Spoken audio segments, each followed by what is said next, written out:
Are we recording? Yep. Okay. Just checking. Yes.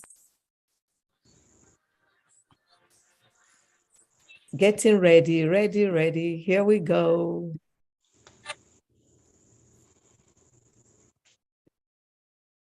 Good evening.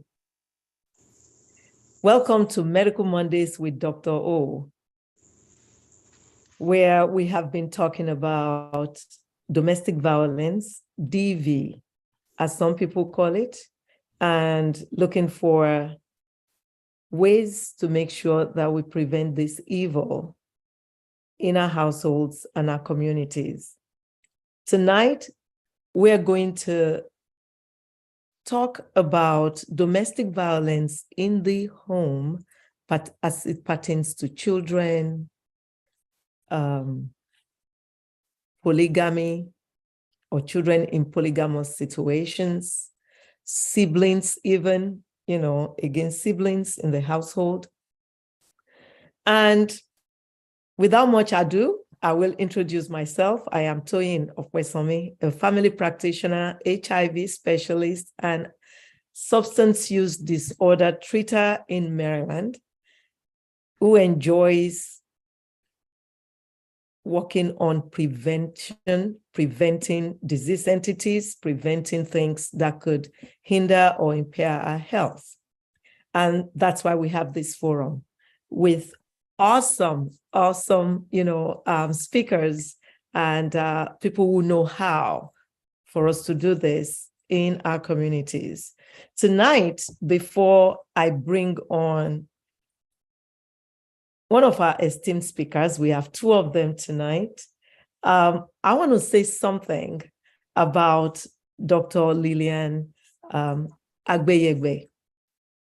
This last week, the Maryland Network Against Domestic Violence, in conjunction with the Governor's Office of Crime Prevention, Youth and Victim Services, gave Dr. Lillian Agbeyegbe the Leadership Award for her contribution to ending intimate partner violence in Maryland. Her work is phenomenal. And she had displayed that again by giving selflessly to us on Medical Mondays with Dr. O. This is her third week in a row. She's very busy combating the evils in our society. And yet, 3 weeks in a row, she has been here giving freely to liberate us, to help us, to impart into us. So I just want us to please unmute and celebrate Dr. Lillian Agbeyegbe before she comes on. Kindly unmute and celebrate this icon in our society. Congratulations. Congratulations. Congrats. This actually happened on Friday. And Amazing. I was also there. Congratulations, Dr. Lillian. Championing my champion on, clapping her all the way. Yippee. Yeah. Thank you. She deserved it. Thank you. So, Dr. Agbeyegbe, the floor is yours. Yeah, okay. I'm trying. Hello and good evening. Good evening. Good evening. I know it seems like you're trying to put on the camera. I can see the Yes. I can see the mute button going on and off. Okay, just give me. I'm trying to work on this thing. We can bring Attorney Tinu up first if you want to. Yeah, but we have it also. Yeah.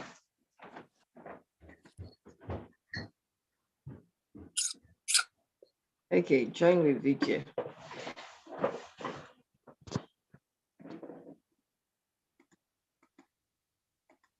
So am I on? Not yet.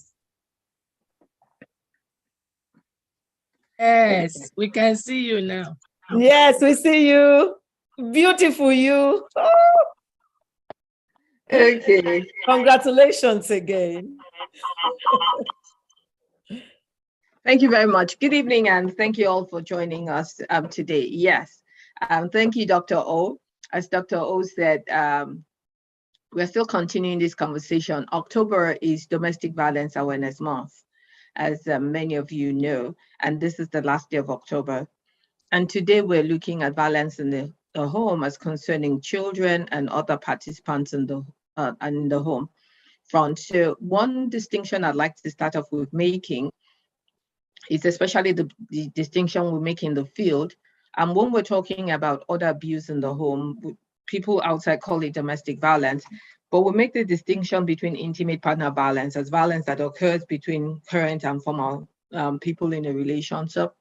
In the home, when we're beginning to look at violence in the home, what's more commonly called child abuse, if you have cases of child abuse, or elder abuse, if it's a case of abuse against the elder. And when it's a child abuse situation, there are many factors that cause child abuse situations. And one of those factors can be with the parents and parenting skills.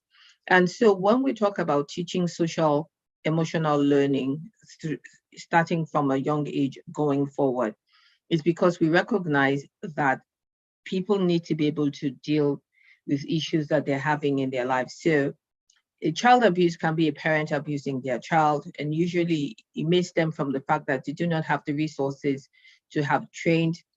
We know you don't need a certificate to have a child, you just do whatever it is that men and women do, and a child comes forth, and whether the person is emotionally matured or has the resources to have the child is usually not the case.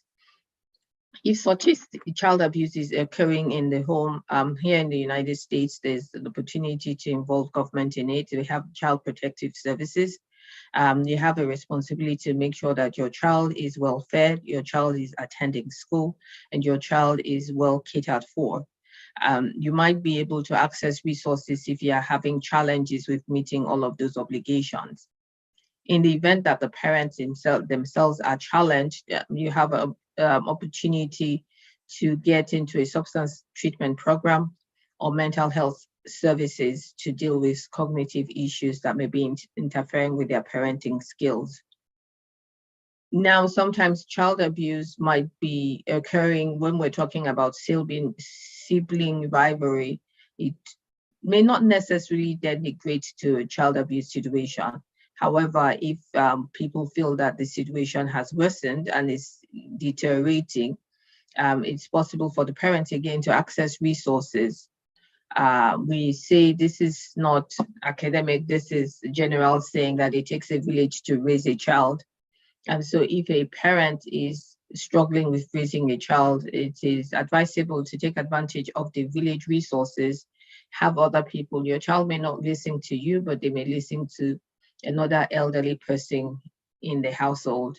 Our faith communities have an important role, even though they say, again, this is not an academic, but they say charity begins at home.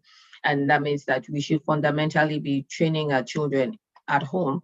But we have opportunities in our faith communities to have faith groups, to have youth groups where we can have other youth role model, where we can have peers that are role modeling excellent behaviors for other friends, and then we can take advantage of those services. So I'd like to stop there and hope that when the questions begin to come up, what sort of situations are we seeing in the home and what do we think that we should do or not do? I'll be glad to answer questions at that time. Thank you. Thank you so much. Much appreciated. So I'm going to quickly bring our attorney in the house, Attorney Tinu Akinshola, and then we'll follow with questions after that. If you have any questions, please post or raise your hand. Okay, so good evening, everyone. I'm so glad to be here again tonight. Thank you all for sitting here to listen to us. And it's Domestic Violence Month, like Dr. Lillian Agbeyegbe said. And it's out there that no one deserves to be beaten. It doesn't really matter if it is the female or the male. So no means no. That is another thing. And we cannot, nobody has to keep silence. If you see something, you say something so we can help eradicate the ill of the society, which is domestic violence. Now, last week or 2 weeks prior, we established, and I'm going to come at you from the legal end. Dr. Lillian has expressly stated a lot of other sides, on the social human aspect. Yeah. So social services and human aspect. So, but to define what, okay, when I was looking at this, I looked at the topic that doctor sent to us.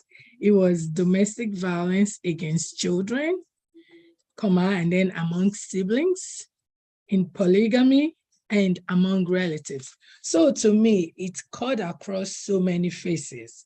And I can't but to also bring in the African setup, to the equation. But going by the order, DV against children, like Dr. Lillian rightly established, they don't refer to it as domestic violence because it's under family violence and not under the intimate partner violence. Of course, the definition of domestic violence is still the same thing as someone using pattern of behavior, to have power and control over the other person, which leads into the abuse. And in this situation, it's family violence. Family violence could be mother and children or parents against children, and it could be the children against the parents, which is, of course, elder abuse. But in this instance, child abuse, I'm licensed in DC, so I'm going to be referring so much more to DC law, sort of. Because I'm inactive in Maryland, but I'm licensed in Maryland too.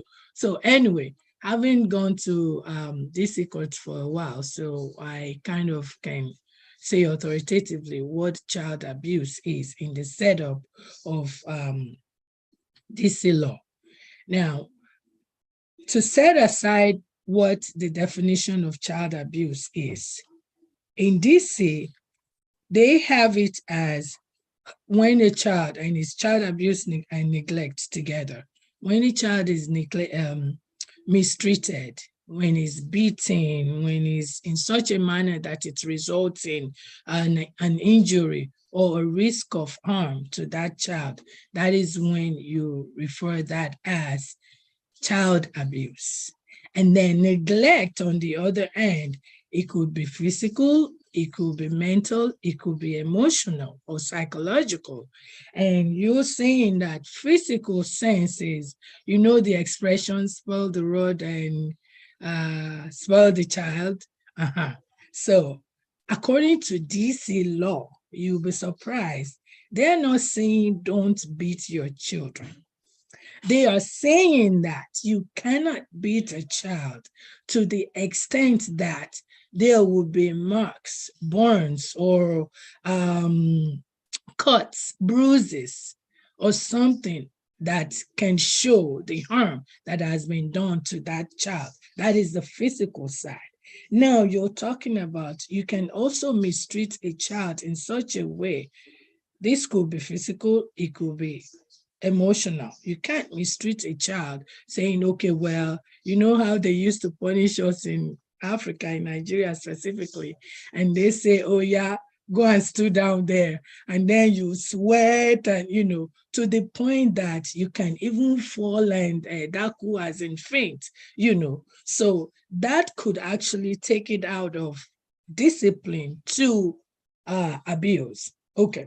So, and then because physical abuse is there, Mistreatment, you can do mistreatment in so many ways. You can molest a child, and that is child sexual assault or sexual abuse, child sexual abuse. And that is, it can be maybe by penetration or not. Fondling, anything that will, or even exposing yourself to a child, a minor. Minor in this case is 18 years, and under.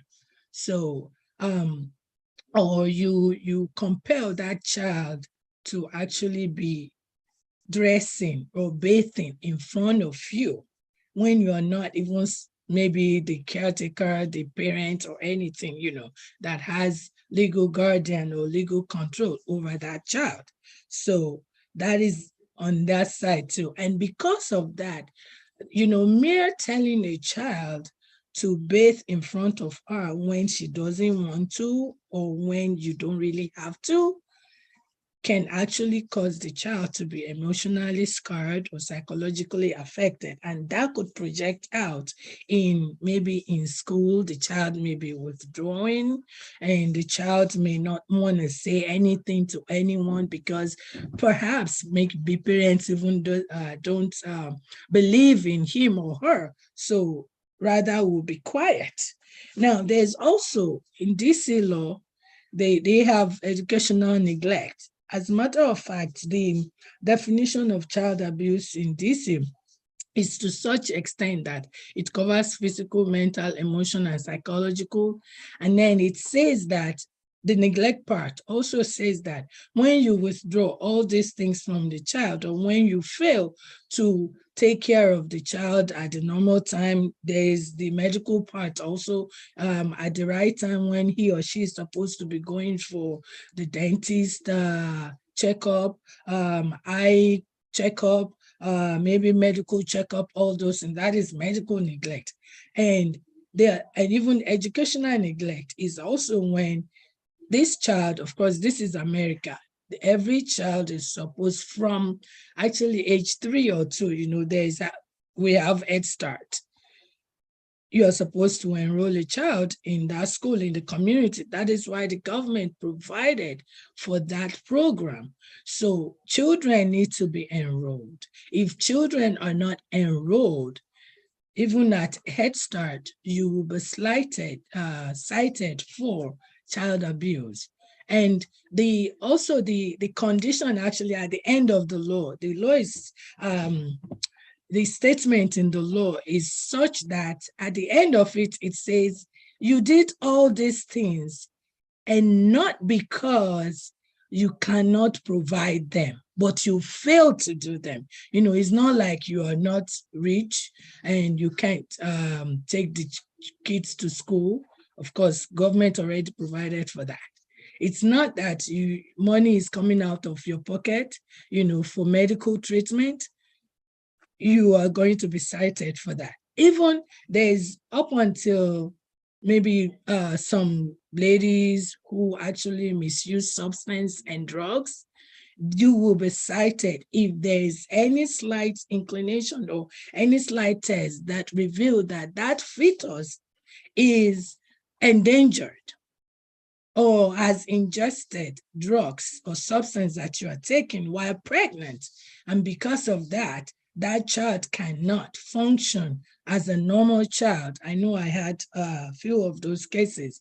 You will be cited for child abuse, and they can take away that child from you for a while until maybe you get counseling, maybe you get treatment, depending on which of the substance you are abusing, and so on and so forth.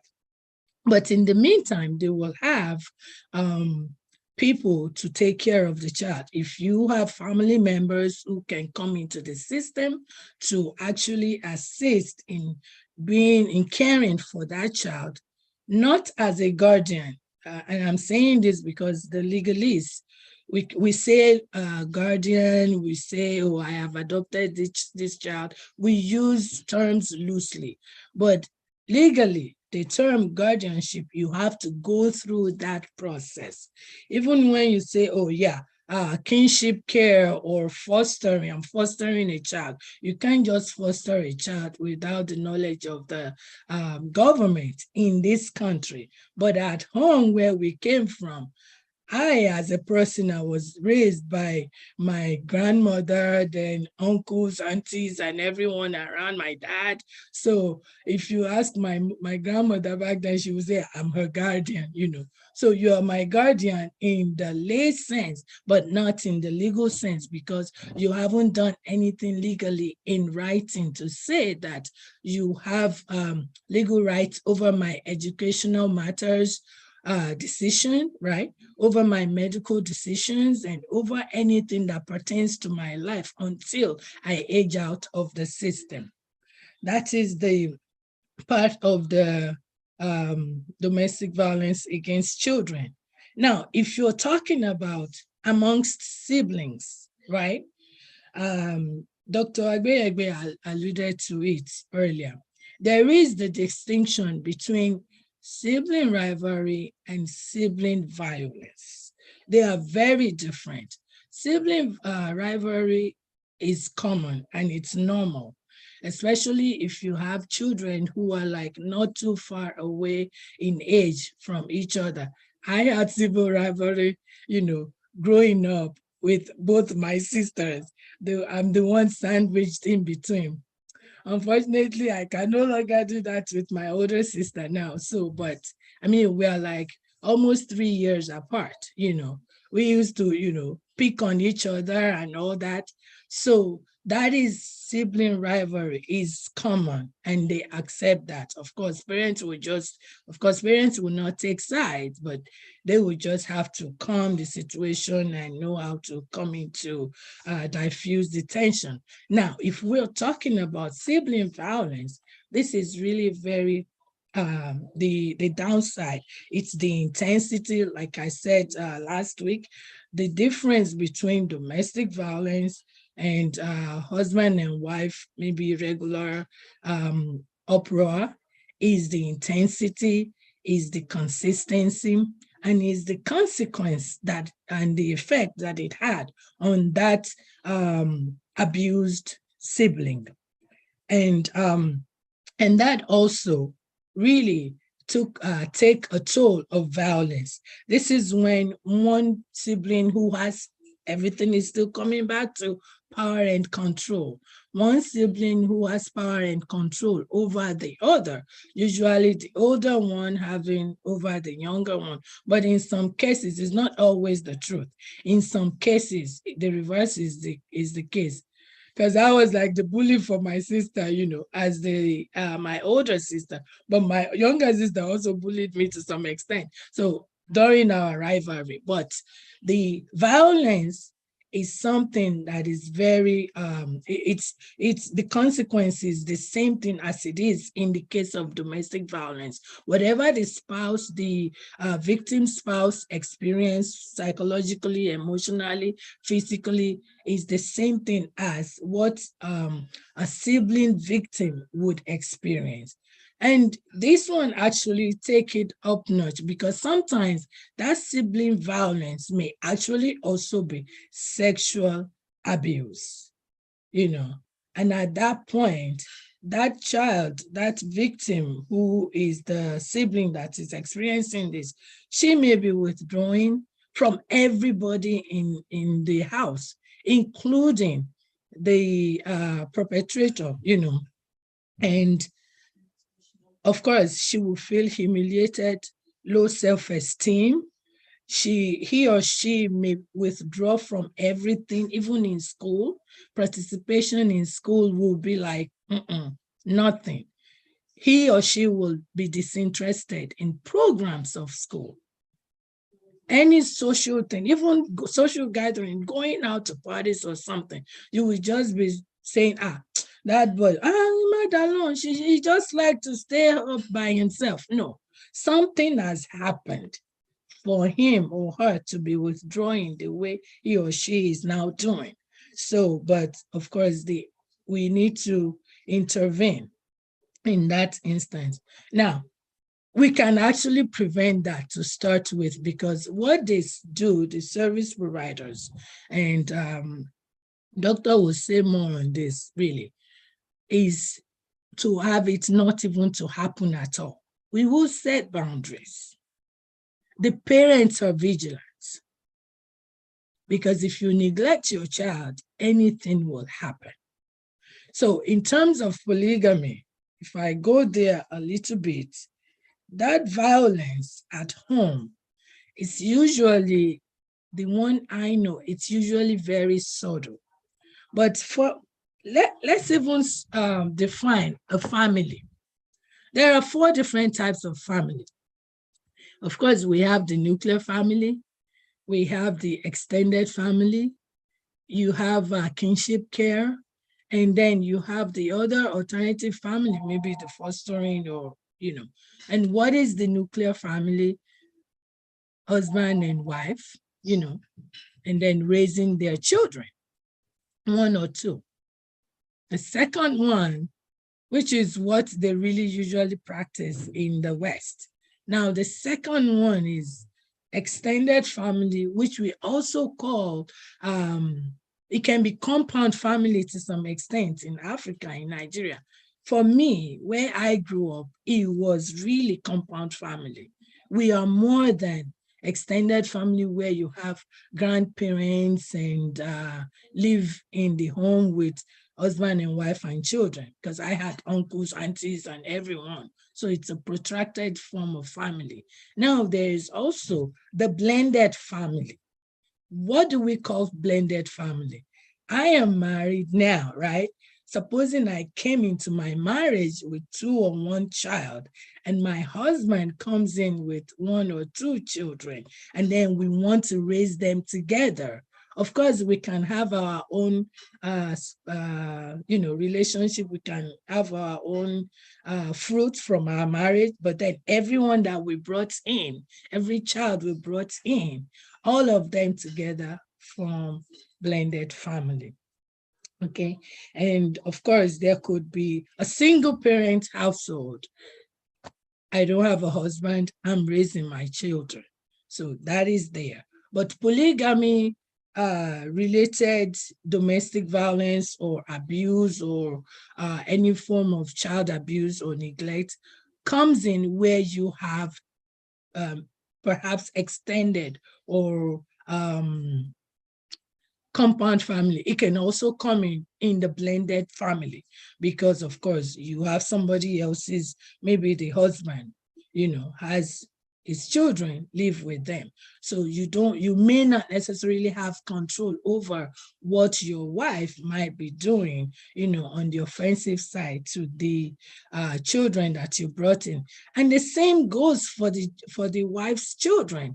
She may come in with 2 girls, and those children that he brought in may actually be sexually assaulting the young girls, or even the man himself may be the one assaulting the children. So either way, I have spelled out what child abuse is, child sexual abuse, as well as domestic violence. So if there is any question relating to this end, then let's hear it. Thank you. Wow. Wow. Thank you so much for covering so much. Wow.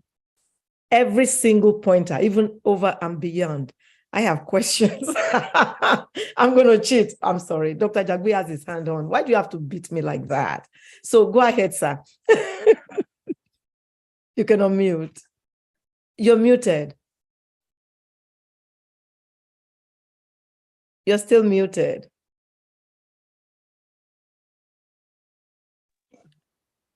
There you go. Hello, everyone. I Hello. know this is often a very touchy area to discuss openly. And I'm going to just make some comments based on the adage that says, hurt people hurt people. I'm sure you all, most of us grew up in Africa And then we ended up in the United States of America, where we are now embracing the culture as well as the system. And I think it will be easier to understand for many of us if we can actually look at how many of us developed in Africa. I'm sure many of us knew parents, or our parents were, they just talk to you with their eyes, they just look at you. They gave you the look. And you better get your act together, because they're not going to say it again. They're not going to look at you again. And you know what that means? If they did it twice, it means when you get home, you got the consequences is not negotiable. So that's going to happen. Now, I think the way we have to approach our own culture in a community is that where does discipline begin and where does abuse start? So if you look at what we call discipline, some mothers, when I was growing up, I know some mothers were very vicious, particularly with their daughters. They did not give any slack. They use a spatula, they use broom, they use anything. And not only do they use those things, they use words that are very derogatory. And I'm sure you've seen some of these things in the social media where they say Yoruba people don't know how to say anything without having an abuse attached to it. You do this, they say, look at you, your hand is crooked, or your hand is, you're handling things like butterfinger, you are doing this. It's almost like intrinsically ingrained into the culture of the Yorubas that they will abuse verbally, even when you are trying your best as a child. And I know very, very well, and for a fact, that because I experienced some of these things before, not necessarily from my own parents, but like, Attorney Tinu said, there were foster cares. In my own case, I was in the boarding school from the age of 5. And to be in a boarding school at the age of 5 means you have to become independent real quickly, because there is no mom to run to when there's thunderstorm. However, when you had the opportunity to be home, you are told, don't get spoiled. What's wrong with you? You are acting so spoiled. Go and sit down, go and do this. You want to cling to your mom, but they're telling you, no, what's wrong with you? Just go and sit down, be grown up, even though you're a child. Was that discipline? Was that the show of love? Was that show of what? Well, how do we describe that? However, I had to make up my mind, because I remember when I was growing up, it was easy not to wake up early in the morning and then you will hear slaps or slippers is coming. Plap, plap, plap, plap, plap. Why are you still in bed? This is usually around 5:30 a.m. We're not talking about 8 o'clock. We're not talking about too late in the morning. You're talking about 5:30 a.m. Why are you still in bed? Or why are you still sleeping? Or maybe you woke up actually and you are late for the morning prayer in your own family. In most families that I know, they have bells. They rang bells early in the morning, like 5 o'clock, bling, bling, bling, bling, bling. If you didn't hear that bell and you didn't go to that prayer that morning, you're in trouble. Sometimes you are not going to have breakfast. If it was on holidays, you're going to have problems, because you don't have anywhere to escape to. Anyway, part of the thing I was just trying to allude to is the fact that the concept of abuse was not espoused in our culture. They don't even take it as an abuse. They thought they were training the child. You tell them they were abusing a child, they look at you funny, like, what? You want my child to be a kebaje or spoiled brat? No, no, no, no, no, no. I would never raise a daughter that would not know how to do this and don't know how to do that. And then for the boys, is another problem. You cannot cry. Why are you crying? What's wrong with you? Are you a weakling? You know, so many things are there that made it difficult for somebody like me growing up wondering, do I really know anybody who loves me? Is there any concept of love? Because I never got it. If there was, I didn't get it. I didn't get anybody giving me a hug and say, and to blow your mind, folks, I never gave my father a hug until I was a doctor. Never. I can never remember having a hug with my father growing up until I was already 27 years of age. And that was because he was in the hospital and I had to help him get up. You know, he had his leg in POP, and I told him I was going to be his crutch for a moment so he can lean on me. And we can walk. That was the first time in my life I would be that close to my father. But that was really a hug. I'm sorry to interrupt. That was not really a hug.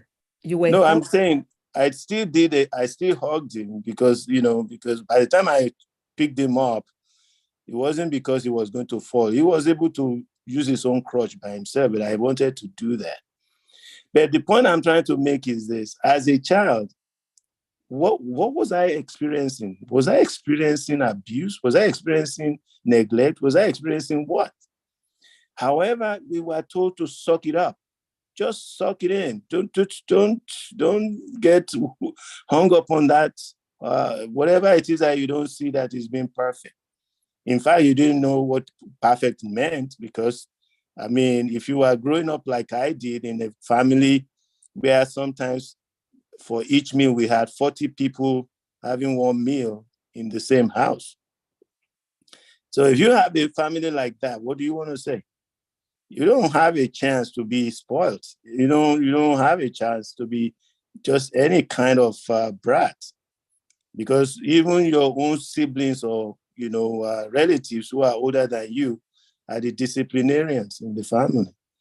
I mean, how do you define it? They don't think that they are abusing you. They think they are disciplining you and giving you good, training and all of that stuff.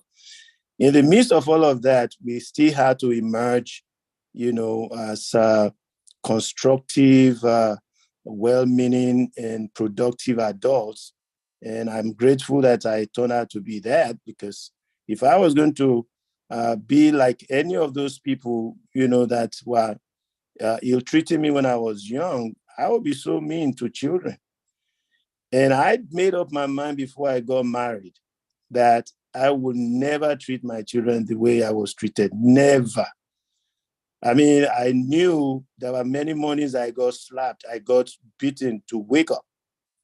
But I decided for my children, I would never do that to them to wake up. Never. Raising them up, I raised 3 children up, and I can tell you, and it's not a bragging thing, I never spanked them. I never spanked them to wake up in the morning. I would tickle them. I would tell them it's 1,000 tickle if they don't get up in time. And then we all laugh, we get up and say, okay, well, are you going to drop us in school today? I say, sure, I'll drop you in school. Because I enjoyed each moment with them. That was a decision I had to make.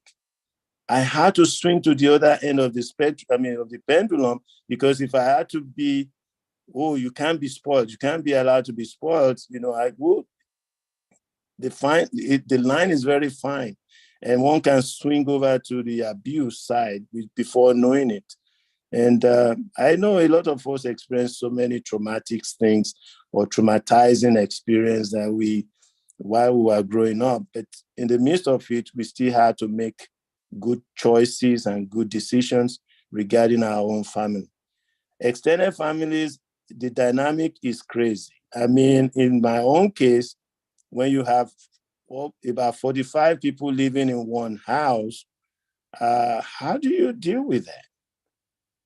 You have all kinds of relatives. Sometimes you don't even know how related they are to you, but they're under your roof for that moment. And many of them, they don't have any vested interest in anything being the best. They're just coming through. And once they go through, you don't hear from them anymore. So many things are there. They are complex. However, in the midst of all of this, it is a must. We must make choices that are positive and constructive. I mean, in order to make our future to be, worth pointing to. I mean, because our children, they're experiencing their own trauma, and we are going to be the cushion that we, for them, because we're talking about domestic violence in every form and shape, but we have to bear it in mind. Abuse doesn't just stop at home. It's there and everywhere we go.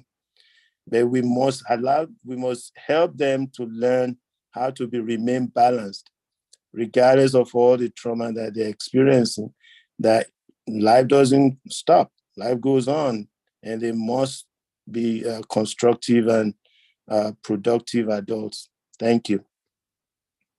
Thank you so much, Dr. Agbeyegbe. Thank you. Yes, Sister Tinu, I agree with you.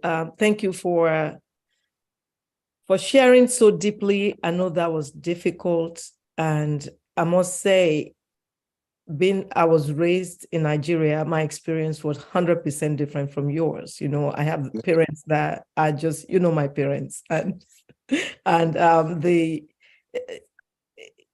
it's just 100% different. And as you were speaking, it just, I don't know, it hurts me to the core. You asked questions, and I'm going to defer to the experts to answer this question, because you asked a few times if this was abuse that you lived through, and was it abuse? Sister Tinu, you before you come on, I'm going to ask Dr.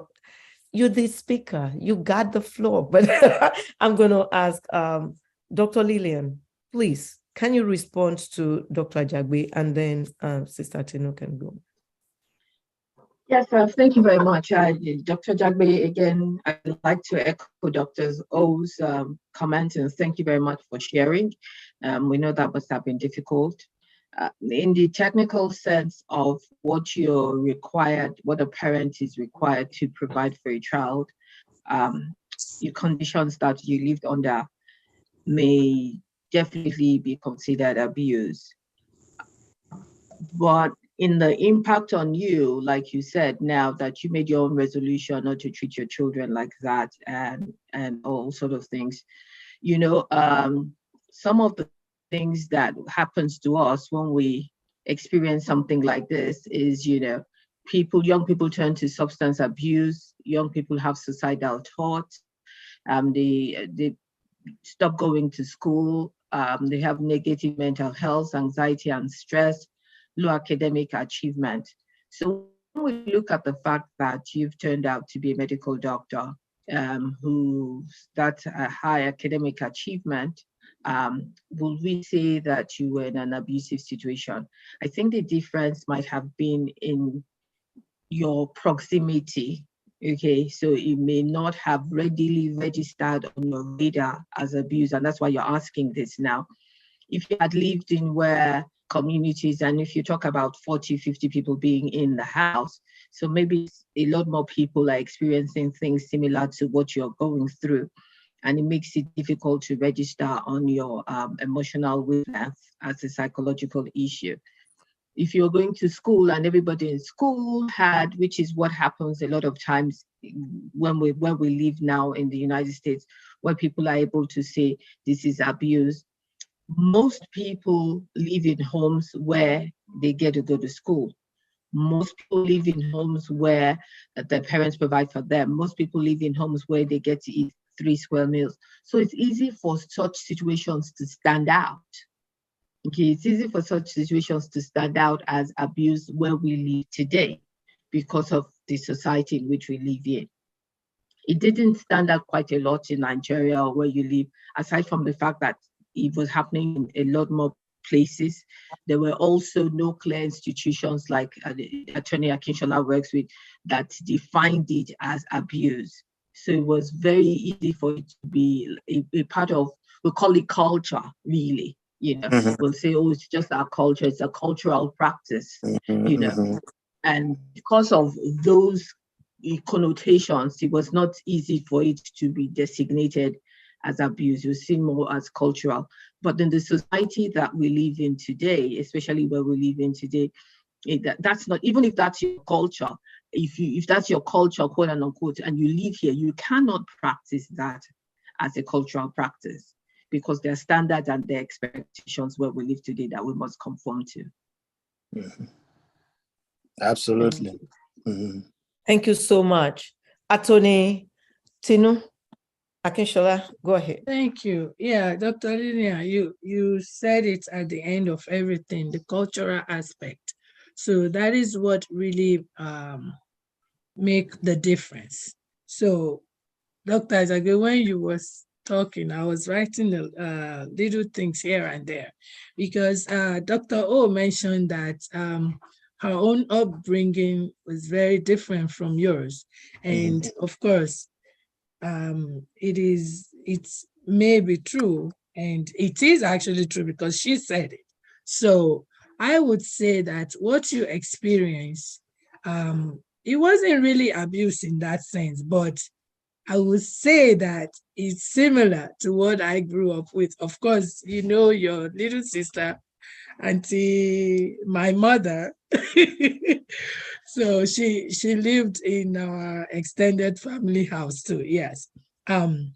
So in our own setup, first, I wanted to say that your question really, the first one, which also keep recurring, is the concept of abuse versus training, number one. And then you also said expression of love. You don't even know if what they do to us is expression of love, even when they say, oh yeah, I'm spanking you because it's for your own good, so that tomorrow you won't be a spoiled brat, you won't go start seeking, money or things where you're not supposed to be looking. They are training you to be upright, man and woman of integrity. And to some extent, all these things actually worked, except that also, Dr. Lillian said something about culture. Culture for us in Africa, and especially for Yorubas, who you and I are, even Dr. O, is so different. For example, you've mentioned daddy and mom never hugged you, except and until that time when you became a doctor, and then when something also happened to him and that. So similar thing with me, but of course, that is not in our books as Yoruba people. You never hug your parents. In fact, the Yorubas used to always say that, ọmọ Ìgbò, àwọn tó ń fi ìpájí àwọn bàbá wọn láàárọ̀, which means when you see your parents, even adults who are maybe 1 or 2 years older than you, in your house or even outside of your house, you are not only supposed to be greeting them, you are actually, as a girl, you will kneel down, you're two on your knees, and then if you are a man, you have to prostrate to them. So that is the culture. So we never knew, I want to shake you, reach out your hands to shake me. It is now that a lot of elites like you, and perhaps maybe older people like Dr. Michael, and I'm not saying older because he's older like that, but I'm saying in his generation, who are actually also savvy, exposed, educated. Dr. Michael may not necessarily want somebody like my son, Adekunle, even if he wants to like dobale, like he knows, and he may say, no, ma dobale, just bring your hands. Because I know my husband usually would say that to some children outside, but at least it's coming from him. So that is part of, that might be why they never hug us. But this is one thing that I experienced. Not only will my dad really, he never beat us. He has a very tough hand in the sense that if my dad should slap you or do something to you, that ear is done. So he's not someone who is easily provoked or to anger or wrath or anything. My mother, on the other hand, is a different breed, like so so of course. Omorogun is at So in fact, she wasn't even there. Uncle, you know it. She wasn't even there to raise us. But anytime, because she's not too far, anytime somebody in our extended family, my step parents, my step grandparents, when they know you've done something that is wrong, or maybe your grandmother is saying something and you are like forcing, you won't know. They will secretly go and relate to your mother wherever she is. And then when you see my mother, I used to tell her that, and I'm very annoyed. When you see my mother to come to you when I was growing up, she is not coming with candy or something. She is coming with omorogun, uncle. Omorogun from the restaurant, because her mother, she used to help her mother in the restaurant catering business. So she's bringing the omorogun from 3 streets away to come and, hit you. And if not that, as if that's not enough, if it's not my mother, it is somebody in the extended family. Thank God for good weather and Ori and all that, shea butter in America. When I started practicing child abuse and neglect law in DC, and I read the DC code, I'm like, wow, I have been an abused child forever. Because not only did they beat you, yes, my uncles and aunties, guess what? They leave marks, they leave burns. And the bad thing is, they don't ever beat me when it comes to books, or all of us, my siblings and I, they never beat us for book. But we are so stubborn. When they say sit here, you will not sit there. I'm gone. My name is Ajegboro Dagba.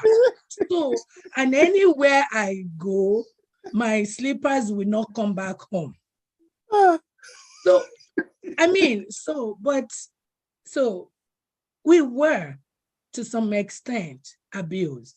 But I'm saying because culturally, we don't know it. But they gave us every other thing. I never went to boarding school. But I am one person who will be like, 5:30. Mommy, me, TG, that's my grandmother. So at 9 o'clock, she's saying, Tinu, they go and sleep. So, but having said that, now, how do they show their own love, affection? They show it in the sense they provide the meal at the right time. If your parent is not there, the extended family is there. As often as you may think that these same people are bad to you, they are actually good to you too, because for me, I always tell people, even when I was going to law school in Ife, in my closet, I had anything you want to eat. And it's not given to me by my parents. As soon as I get home, this one will send me on errand, and I'm already telling her, oh, auntie, when I'm going, you will give me this bag of rice. So that's one, so it's like community. I tell people, community raised me. In the community of Ajao family raised me.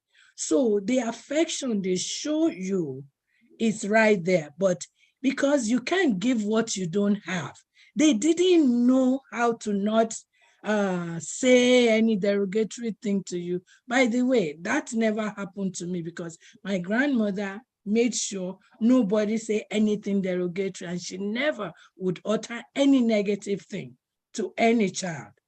If you say, you are in soup. So she will tell you, you can't be mad around me, even if you are not my relative. I don't want you in sin. So let alone my own flesh and blood.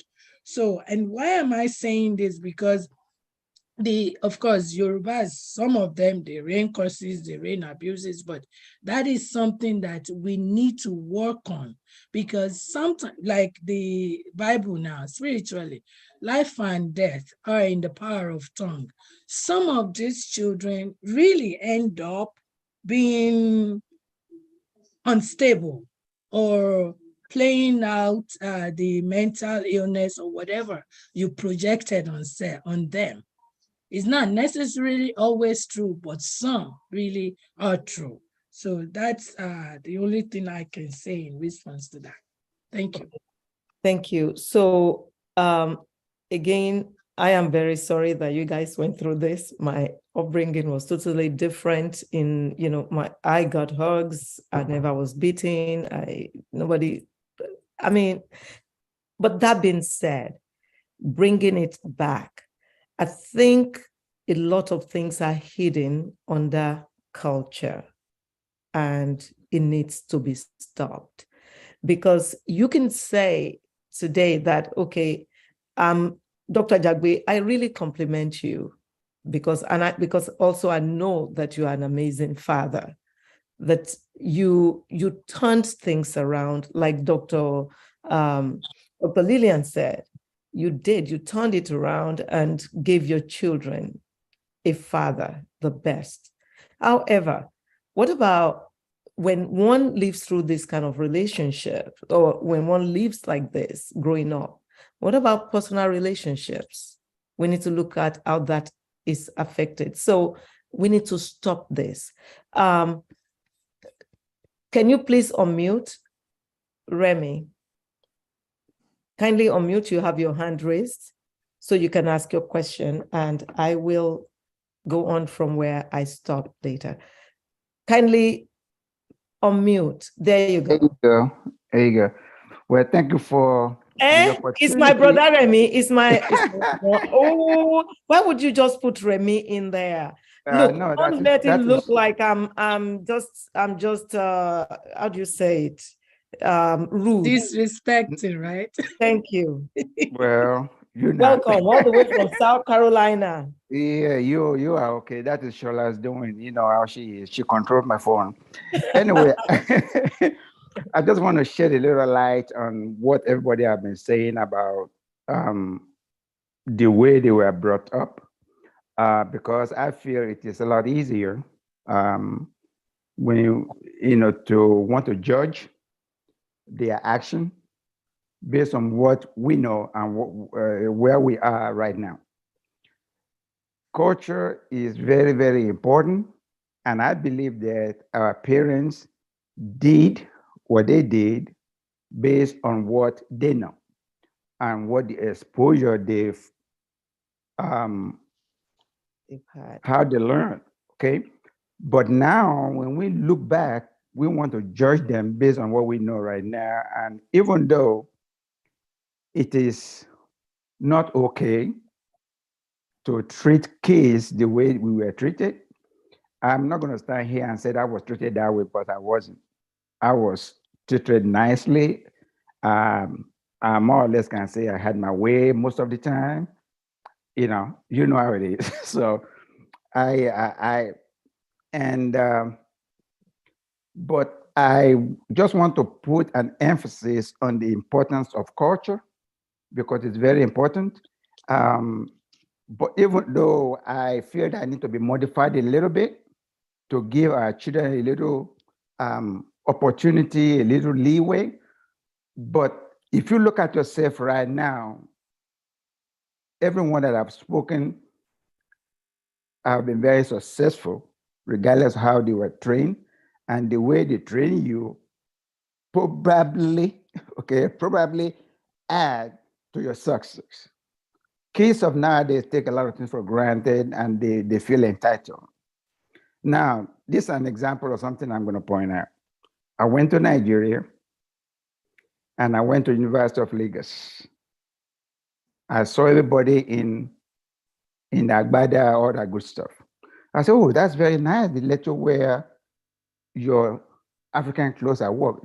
They told me, the chancellor told me that we only wear that on Friday, casual Friday.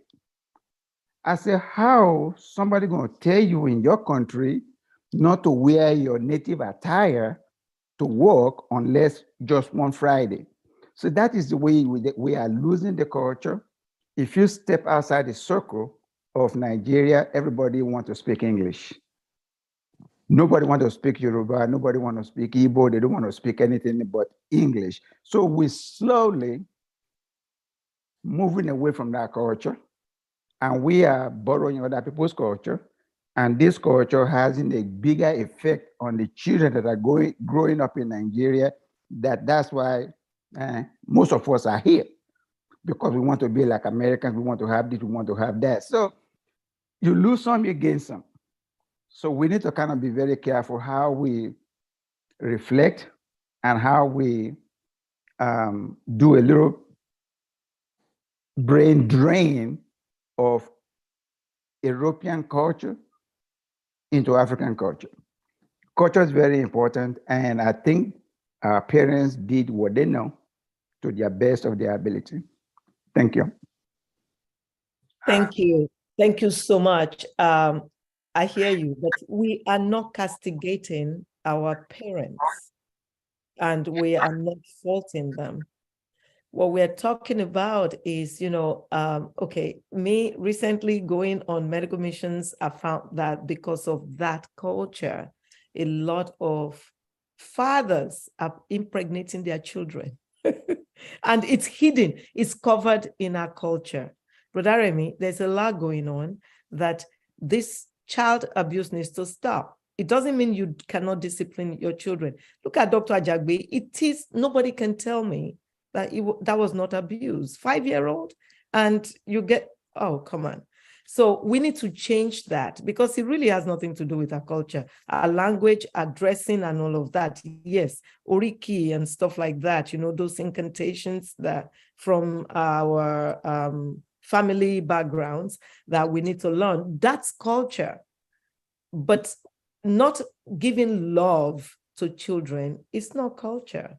Because Yeah, but I'm from the same culture, and I did not experience that. And I have parents who are very cultural. My mom is 93-year-old now, culture mama, but hugging and kisses were a staple in my household. We too have like 40 people eating at a meal. We ate together, buffet style, breakfast, lunch, dinner. Come on, it doesn't have to include abuse because you have a large number of people or something like that. No. So what we're looking at is how to, make things better, not taken away from our culture. yeah, okay, right. I'm not advocating that somebody should abuse their parents, their kids, things of that nature, impregnating your own child. That is criminal in nature, and that type of action needs to be prosecuted where possible. But at the same time, what I'm saying is that the effort, because I remember vividly, okay, because my mom, she used to say, okay, people give their kids to these European people as a help, and they more or less advocate for them to take the children overseas. Okay, my thing is, if they go overseas, how do you keep track of them? When my brothers went to school in Ifon, okay, and I told them, I went there and told the principal, you do not whip, touch any of them, despite that everybody know them that, oh, they're from royal family, they don't touch them. But I have to make sure they know you don't beat them, you don't touch them, and they don't go to the river to get any kind of water for nobody. People bring them water. So things like that, exposure has a lot to do with it. And the knowledge, the time changes. We can't go back. We cannot go back. Okay. Agreed. But, that's why we're having this conversation. And exactly, we can't go back. You've taken it beyond the scope of what we're talking about, because this is not about somebody giving their children to expatriates. This is about preventing domestic violence in household, now in children. That's what we're talking about, where we are right now. Can I quickly say something, Doctor? Sure. 2 minutes, because I have a lot of Okay, ahead. no, I was just going to say that I know where Daddy Remy is coming from, but of course, we're not castigating the culture. Like I said, I will even pray and tell the people who raised me, thank you every time I think about it, because it could have been worse. But there is a fine line between the show of affection and what you consider abuse. And that is evidence really in the DC code. Everything about DC code suggests they're not saying don't corporal punish your child. What they are saying is we don't want to see that thing to the point that you beat that child to the point that she or he has burns, cuts, bruises, or you damage that child emotionally, mentally, psychologically, which is really what some of the parents in Africa, perhaps Yoruba land, I didn't experience that. They will beat you black and blue. So that one is abuse, pure and simple. As a matter of fact, spiritually, they always say that there should be a thin cane that you need to use for your child. That cane really has to even be blessed or prayed over before you start. And it's not, like the excessive, the outrageous beating. No, that child must know. You have to talk to that child first to say that what that child did is wrong. Counseling goes before any corporal punishment. And of course, you must not harm or hurt that child. Thank you. Thank you. Dr. Kadiri, you had your hand raised before. I'm going to call on Madam VP, Madam CEO, Madam Lara. You can unmute, ma. You muted. You're still muted. I'm sorry. Can you hear me now? Yes. Excellent topic. Good job, Dr. O. Thank Sorry, you. I'm driving, so I'm not able to reveal my face, so I can concentrate driving. Yes, Yeah, please. I'm listening to all of this great comment. There's a reason why we are also proud of our heritage, where we came from. There is no community that is perfect. But, there's a quote by Maya Angelou that said, "We did all we could with what we knew. But now that we know better, we'll do better." That's the essence of this conversation. Yeah, we appreciate all the great things and the ways that we have been raised. But now we know that some things, even discipline some children, was done out of anger, not for correction. Because some people just, they go out of bound. But what is not right doesn't have any cultural face to it. Rape is rape. It doesn't matter whether you're in India, Australia, Jamaica. Abuse is abuse. A smile is a smile. And some of these things are just global. So when somebody is going out of bounds in terms of discipline, or we have to figure out a way how to educate them. I think that's what Medical Monday is doing with all of this. How do we pass on this message? It's not just to get off the soapbox and talk about all of these things, but how are we going to pass it on? What are we going to do next with all of this information? Is there a media wave? I mean, is there another step? What's the step? Because people need to know what is wrong and what is right. So, so that we just don't go deeper in condemning this and that. It's like, okay, we've heard a lot of the stories. What are we, listeners today, what are we going to do next? It starts from your family too. You know those things in your family. What are you going to do about it? Thank you. Thank you so much, ma'am. That is the essence of the conversation. Our parents are fantastic, but as we can improve on things that needs to be improved on, we too, as we're speaking, there are things that our children will improve on in the way we parented them. That's right. Exactly. And that's the essence of the conversation. Thank you so much for, bringing that to the forefront. Dr. Agbeyegbe, go ahead. Yeah, thank you for all the contributions. Another aspect of this dialogue that I wanted to bring to the forefront is the housemaid epidemic. People bringing their housemaid to the United States of America, minors coming to take care of their family, take care of their children. And some people don't even want this housemates to be exposed to education. And the law in this land does not condone that. If a child is a minor, regardless of the immigration, whatever, they do not want them to be, shielded away from education. So for those who are still practicing bringing their housemaid, they need to know what the law says before they get into big problem.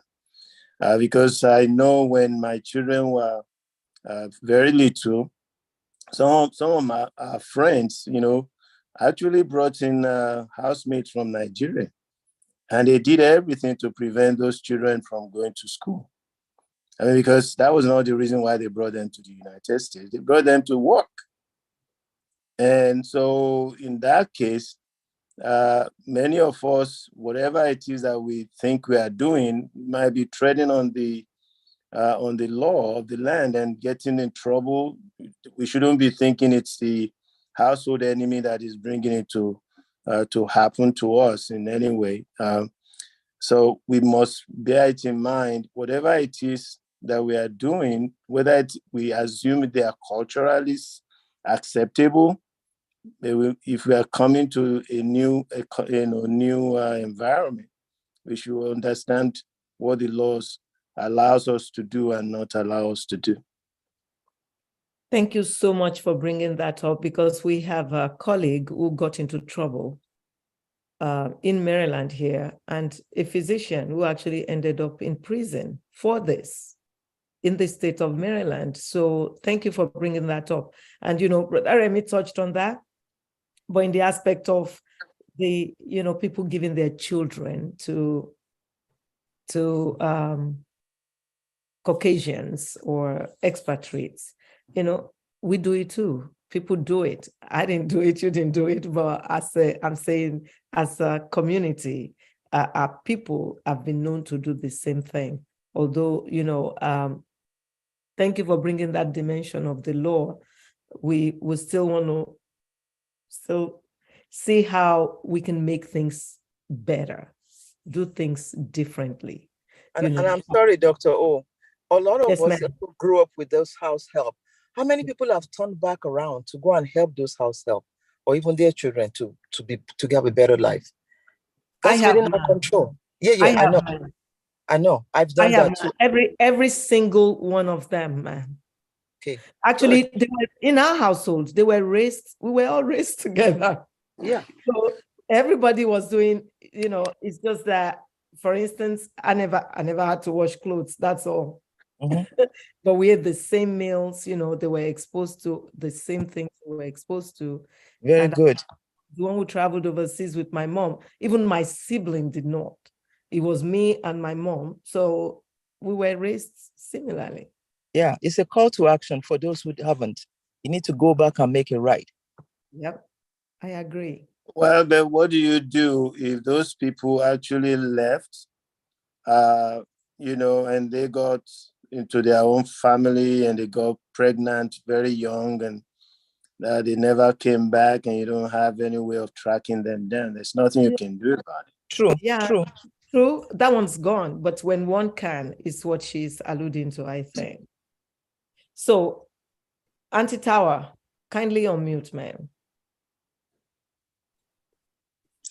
Good evening, everyone.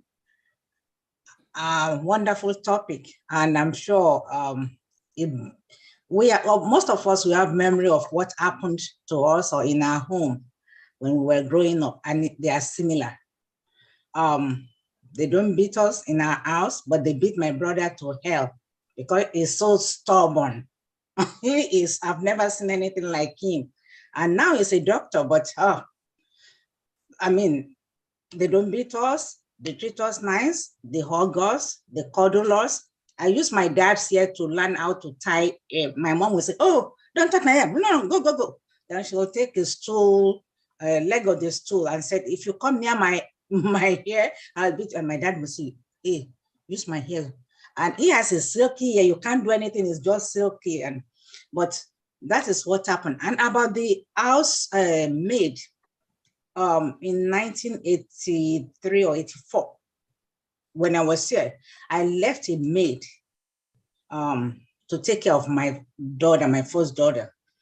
And the lady was so good, so good. So what I did was I arranged for her to go to the sewing classes in the morning. Then he comes back and take care of the baby. She did a good job. And I promised her when I come back, we're going to do freedom and everything, buy you your machine. 4 days before I get to Nigeria, they sent her away. Until today, I'm still looking for her. Her name is I wrote her name somewhere. She's from Dahomey. And anybody I see, I say, please do it.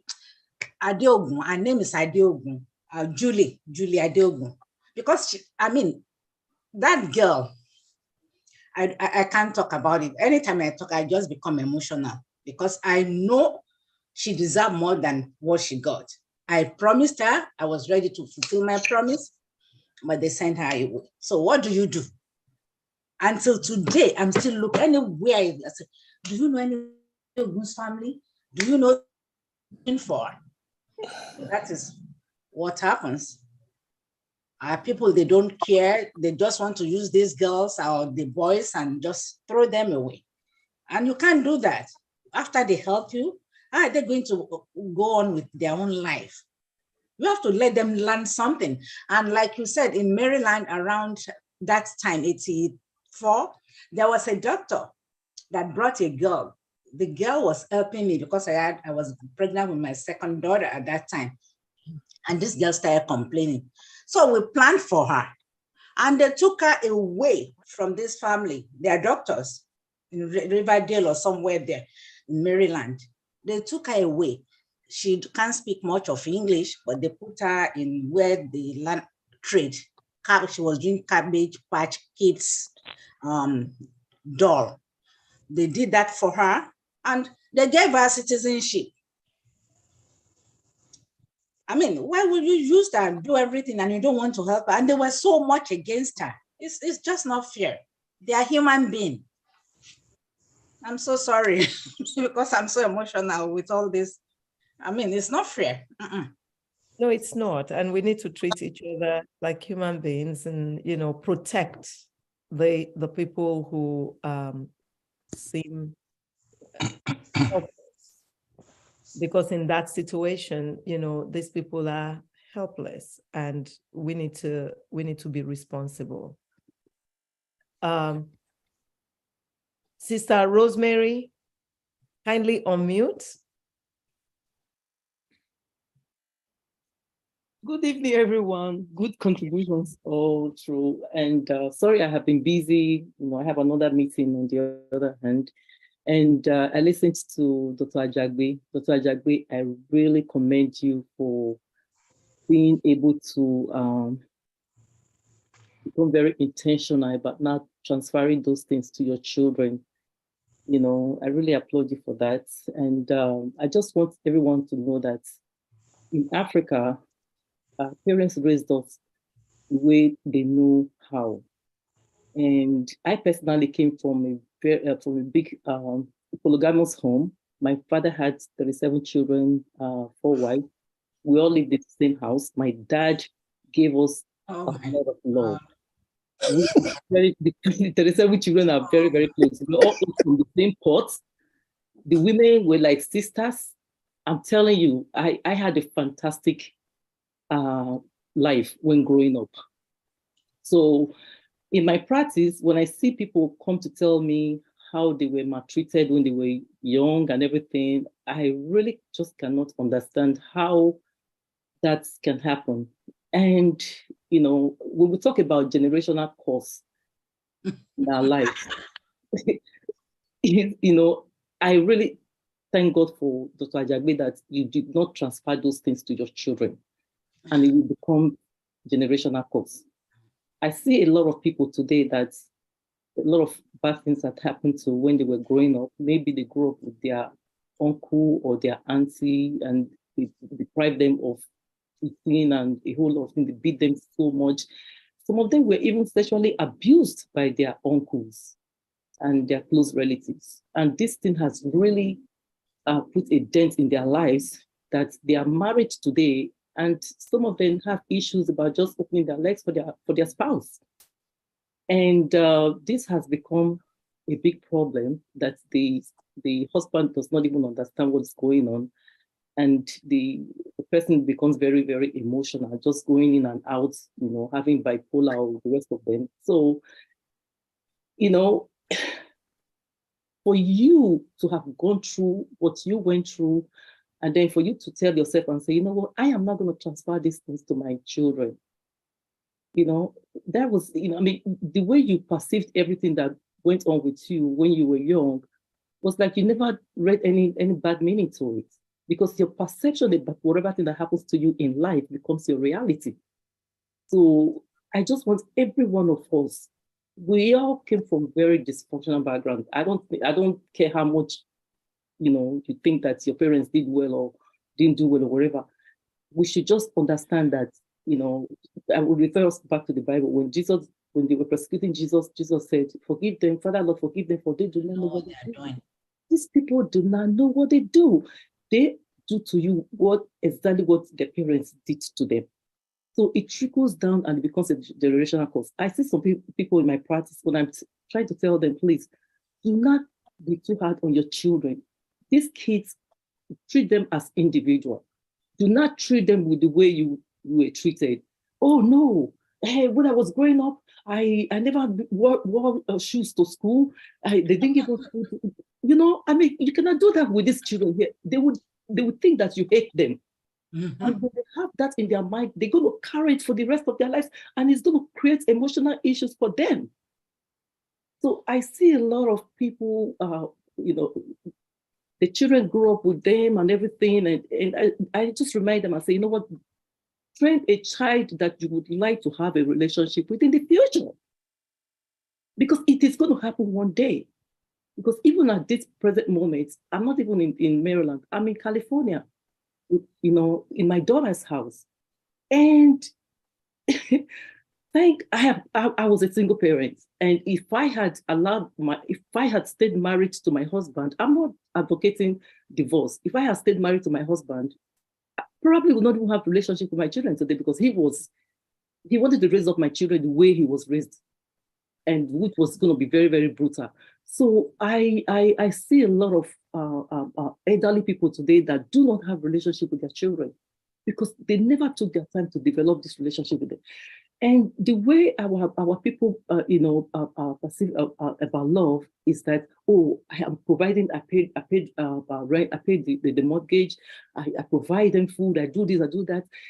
You have to do more than that. Mm-hmm. Okay, people remember how you make them feel, not what you do for them. Exactly. Mm-hmm. Okay, so let us come back and start doing things the way we're if you're in Rome, you act like a Roma. We're in Rome, we're in America right now. This thing about love, it's very, very important. If we don't know how to love, like Dr. Agbeyegbe, I just love your story and the way you're able to, start having fun with your children and everything. It's very, very important, because I see myself and my daughter right now. We play, we watch movies together, we do all kinds of things together. And I'm like, wow, how did I do this? I must have been a genius. Thank God. So we all still have opportunity right now. If you know that you're not having a good relationship with your children, even if they're adult now, whatever, you can start. You can start, but you have to start by knowing how to have a relationship with your God. Because the Bible says, the very first commandment, it says, love that God with all your heart, with all your mind, with all your strength. The second is like unto the first. Love your neighbor as yourself. If you cannot love yourself, you cannot give up what you don't have. Everything starts with you. The world you see out there revolves from how you feel, how you see yourself. You see the world and you perceive it. So let us take our time to really discover who we are. Mass problem is that they don't know who they are. Know who you are, get comfortable with yourself, love yourself, and then you can be able to transfer that love to other people out there. Thank you. I think that's all I have. I hope I'm not preaching. Thank you. Thank you so much for your contribution. Yeah, Dr. Agbeyegbe, go ahead. Well, another dimension I think we need to bring to the forefront is those who abuse their housemates, particularly male, that sexually abuse their housemates, particularly the, underage housemates that the wives seem to depend on, and the male or the husbands begin to see those as freebie, for sexual pleasure. And I think that should be nothing less than sexual abuse. It shouldn't just be ignored as though people, they are not human beings, or that they caused it, because many times the rationale is that, oh yeah, well, the way the girl dresses or the way the girl does this or does that. And I think I'm sure it's very common in Nigeria. I mean, maybe not in other parts of Africa, but I think in Nigeria it's very common. And if it's that common, here too. You're and if talking it's about that Schwarzenegger here too. Yeah. Okay. All right. Yeah. So, and if they are minors, I think it should be frowned upon. It shouldn't be as though, well, what can you do about it? Kind of attitude towards it. I think we should call it out. I think we should recognize it. And I think from our community, as we begin to identify these things as being unacceptable, we should move forward with it. And, if we can effect policy changes and stuff like that, we should move in that direction. But definitely, these things are not acceptable. I mean, I think that is inhumanity to other human beings. Absolutely. Thank you so much. Yeah, absolutely. But it's not just even sexual abuse, it's the mental and emotional abuse that, that they suffer. Yeah. And I agree with you. It needs to be stopped. Thank you. So there's another dimension. Sister Lola Aromolaro said, in regard to child abuse, that she is more concerned about the child abuse going on in foster homes, where these children are thought to be safe. And she's right on the money. I've seen that. So, Sister Tinu, can you comment on that? And then I'll call on Dr. Lillian. Child abuse in foster homes. Okay, thank you. Before I say anything on that, I wanted to quickly say one or two things about all the things that everyone has said. Just calling it the legalese, I hear about the child abuse. I hear about the child sexual abuse. I heard about the labor human trafficking. When you bring someone here and you kind of like mistreat them, of course, they are working for you. They are not free to go anywhere. They are doing all the house chores, compelling them not to move out as they want, restricting their movement. It's like false imprisonment, but except that in this instance, even if you're not sexually assaulting them, for labor, you're compelling them, confining them into a place that is human trafficking, in some sense. Now, going back to the foster home or abuse in foster homes, ideally, it's not supposed to happen because fostering is a form is when the state steps in, and it could be different types of fostering. Okay, so but fostering really does not take away the parental rights. The parents still have their rights because there's what is called fostering, there's the guardianship, and then the adoption.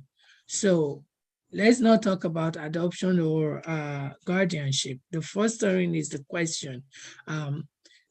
You are not supposed to, just as the parents that they took the child from were guilty, you as a foster parent, they even give you guidelines, what you can do and what you can't do. If that child, if you know of any child in foster home or in foster care that is mistreated, abused sexually or otherwise, then you should speak up, especially if you belong to one of those professionals who are mandatory reporters. We're talking about doctors, nurses, social workers, even guardians, even if you work in a teacher, you know, if you work in daycare or yeah, so you are supposed to be a mandatory reporter. When you see something, you say something.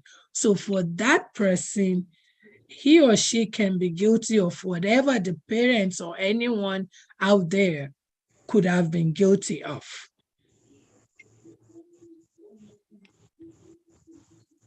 Thank you. So, Dr. Lillian, any comment on that, please?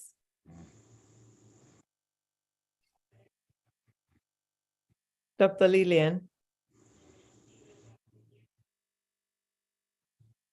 do you have a comment on that? So, while we're waiting on that, Dr. Fawole said, raising our children cautiously and intentionally is required because the interpretation and the effect of the way we were raised is totally different for our children here in the United States. We were, I think, is beasted and used, and we turned out right because that's all we know. And that is the truth. People have asked me before, if spanking that people received in Nigeria, again, I wasn't subjected to that, never was spanked. If spanking in Nigeria is child abuse, and I always say it's not. Like Attorney Tinu has expatiated on this. It's the corporal part of it that makes it, not acceptable. And so we need to change that. Doctor, it's not even the corporal part. They don't forsake corporal punishment, okay? When you take it up notch, when you take it up notch and there is a physical, emotional, psychological damage or threat of harm to that child, that is when it becomes abuse. And there is that thin, fine line. I'll ask you this. Thank God you're a lawyer and you are in this area.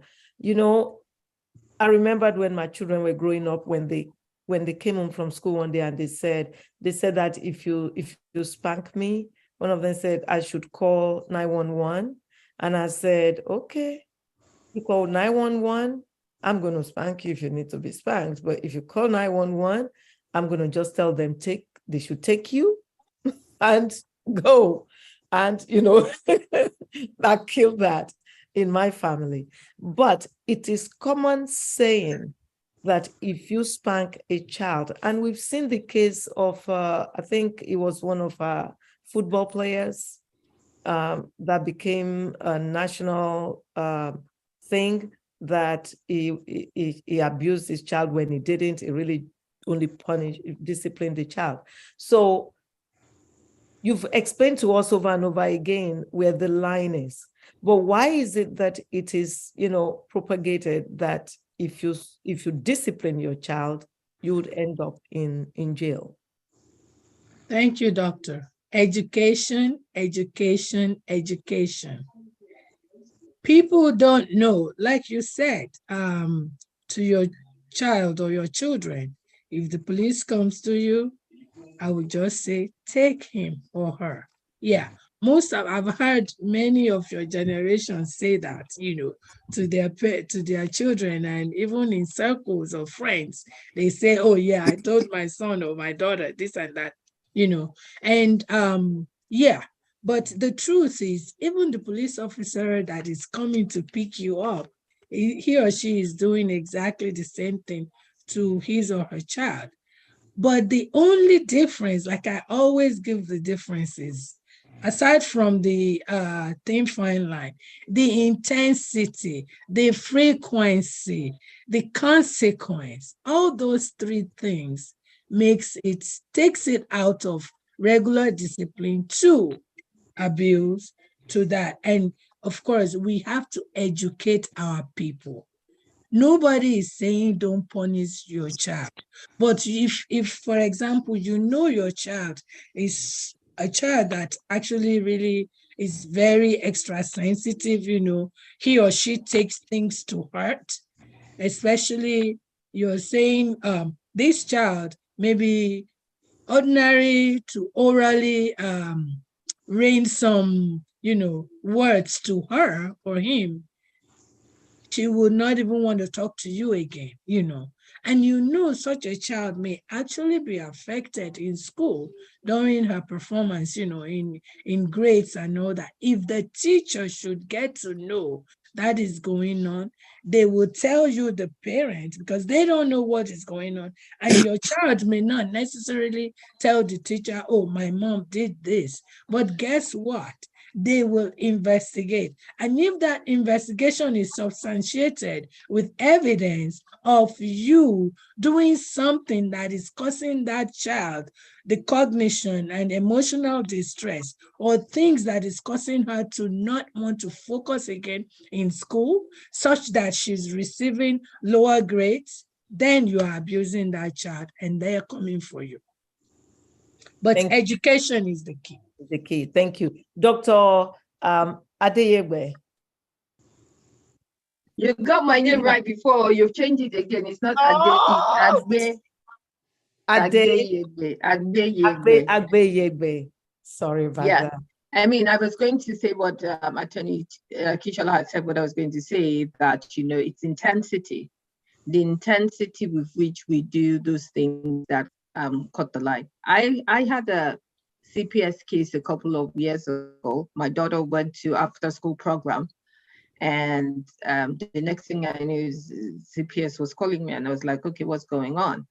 And she chose by herself not to eat in the morning. So she got and she said she was hungry, and they were like, oh, you're not taking care of her yourself.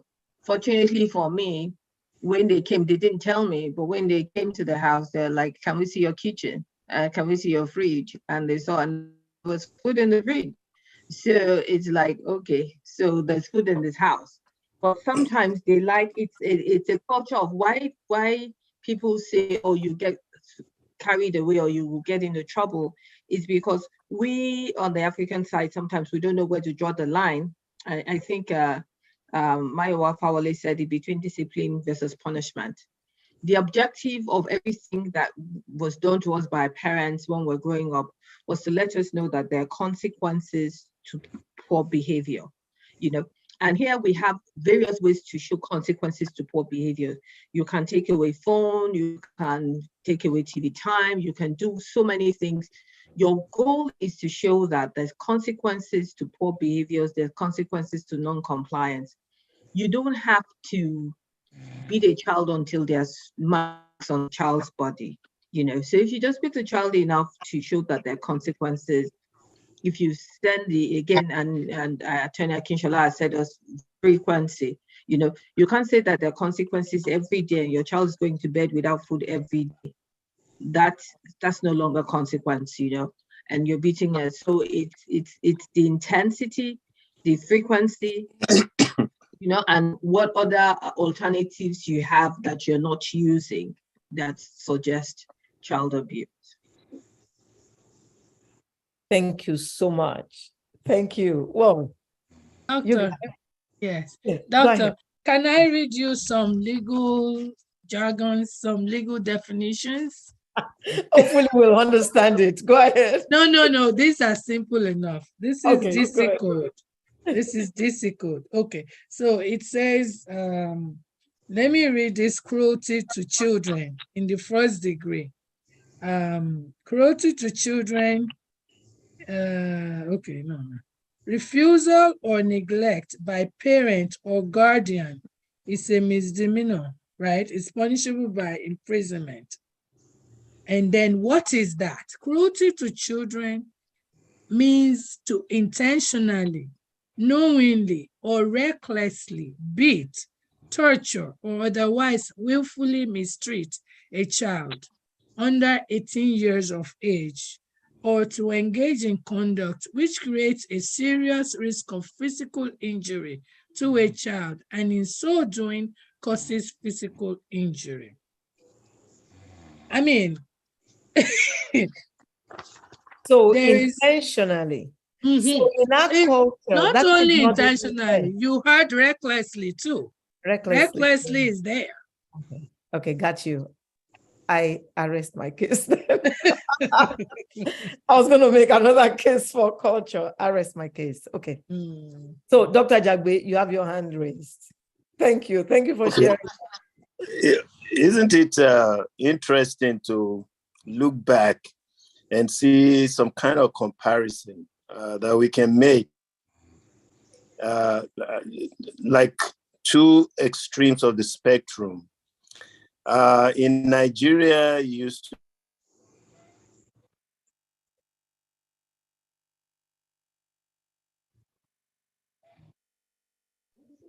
We can't hear you, sir. Can't hear you, sir. I'm not muted. Can you hear me now?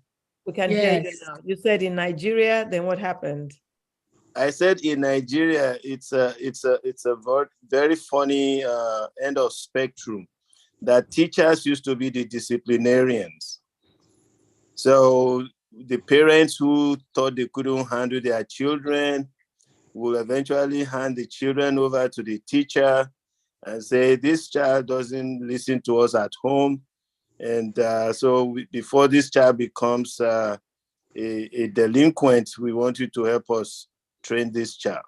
So they have the children enrolled in after-school lessons, and the teachers are now the ones who were raising the children in terms of what was right and what was wrong.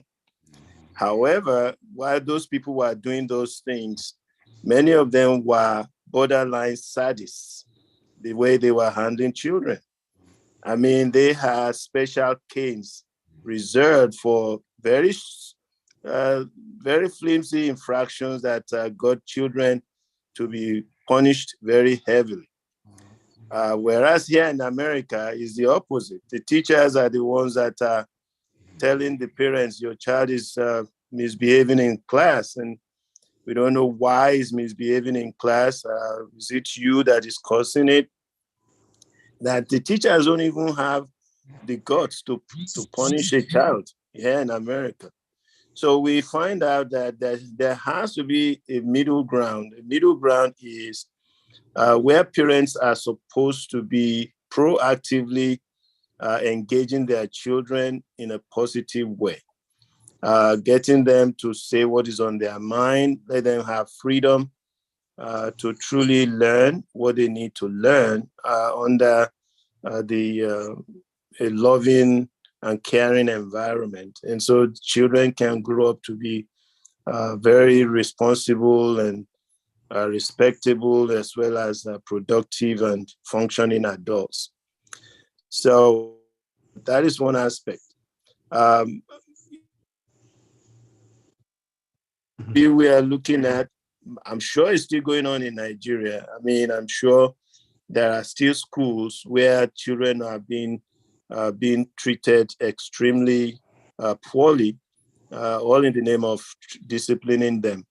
And the parents may not even know sometimes because the child wouldn't come home to report what the teachers have done.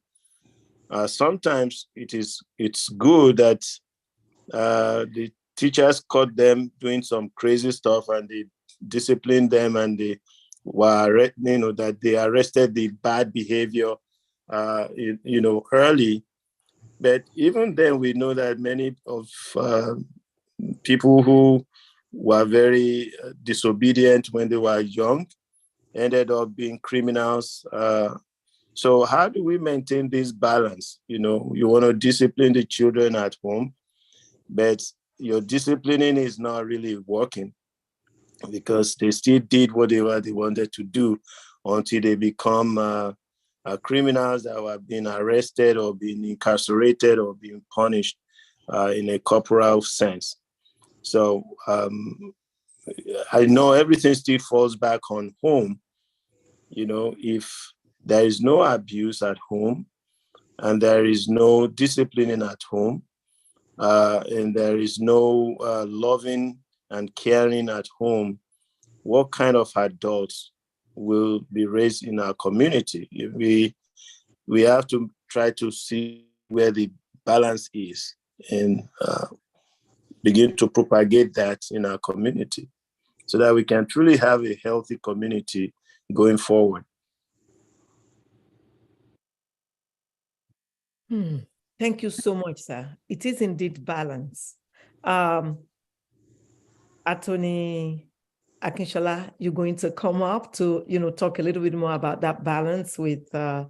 Agbeyegbe. But then I want to bring up Mr. Lawal, another of our ones, who has his hand raised, so that you may be able to lump up the comments or questions together. Unmute, sir. Thank you, sir. Thank you very much for that, Patricia. I'm sorry to bring it back a little bit, and I know you talked about that just about 10 minutes ago, but I wanted to get back to the issue of molestation, child molestation. I had a situation in Nigeria where my little niece at 10 years old was raped, sexually molested by the gate man, who was actually the gate man to our mother there, was almost like 80 years old. So when we deal with this kind of issue here, we know what to do. But in Nigeria, where it's very, prevalent, I wonder what is the best line of action, because everybody that was supposed to be able to do something there at that time, they just didn't see anything, seriously out of place. I was the one barking like a dog from US, telling them what to do. And the only thing they could do was remove the guy, the gate man, after they could find a replacement. So it's good that we talk about things like this, but what do we do when it actually happens outside our jurisdiction, like outside US, like in Nigeria, where it's a major problem? What can we do really to alleviate the problem? There's a lot. There's a lot we can do. And I'm going to refer to experts to address that. But because of experiences and things that I have seen, I just want to quickly comment that one, in this instance, the parents didn't care, because they still kept that gate man until they found a replacement. And you are the one, sir, that was perturbed and was raising hell. That's a problem right there. How come gate man was left alone? Gate man that should be at the gate, left alone with a 10-year-old. There was no protection. Then, so the situation was that the gate man in that house, they're only the gate man and our 88-year-old mother and that child. So that child was staying with the mother to help So the gate man was supposed to take care of the gate. There are 3 people in the house living there at that time. Okay, this happened. There are laws too in Nigeria. There are the gate man should have been arrested. That's what I dealt with by the law. But the parents, I'll repeat, did not care because they kept that gate man till they found a replacement. Yes. That is totally insane. I'll leave it to, Attorney Akinshola, please. Take it over and the floor is yours. Okay, thank you. I was hoping Dr. Lillian would come up first, but that's okay. Uncle Yomi, in that situation, like Dr. O rightly said, the parents did not care. First off, if that had happened here, not only would the gate man get into trouble, they too, the parents, would be in hot soup. Because first of all, you can't leave a 10-year-old with an aged mother who is 80-something. That is elder abuse right there too, because you are neglecting, parental neglect. You neglected that child too. So they themselves, as well as the gate man, would have been in hot mess if he was here. Now, for them even keeping quiet, they are quiet, they can lump them together. Even though they didn't do anything overtly or covertly, intentionally to conspire, with that gate man to abuse the child, they can give them that too. Conspiracy can be part of the charges that they will file against them. So now, next time, sir? Like a degree of negligence. It is, yeah, and not negligent. It is parental neglect. Simple. That's what they will call it. If it is somebody else that is not related to them by blood, then it will be regular negligence, okay? So in this case, because they are the parents, it's parental neglect. Now, I know that there are laws on the books. I went to law school in Nigeria and I was called to the bar in Nigeria, and I still pay my practicing fees. I still do some things in Nigeria. I'm still a solicitor and barrister of the Supreme Court of Nigeria. So, and I have friends who do child abuse, neglect. They do these domestic violence and gender issues. It was not easy for them, but lately, in the last 10 years, especially in the last 5, the law on the books are becoming more effective. They are enforcing. It's always been there, but the enforcement now is stronger than it used to be. We have a lot of NGOs who will take up that case, and they will see that person to the jail before they turn around. So next time you approach non-profit organizations, but even if you go to the police station, they will take it up. In fact, they will be the one to hand you over to human rights advocates. Yeah, so having said that, I want to also say to Dr. Agbeyegbe, he asked for balance.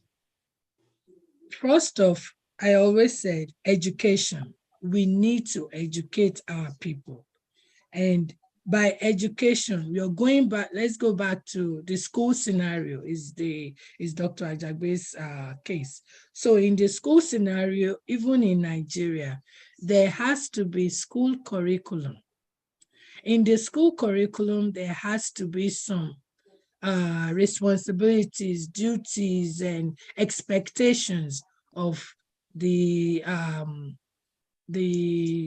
what do you call them? The students, the tutors, who are the teachers, as well as the parental expectations. So any one of them being breached, there will be consequences if you're not compliant to that rule.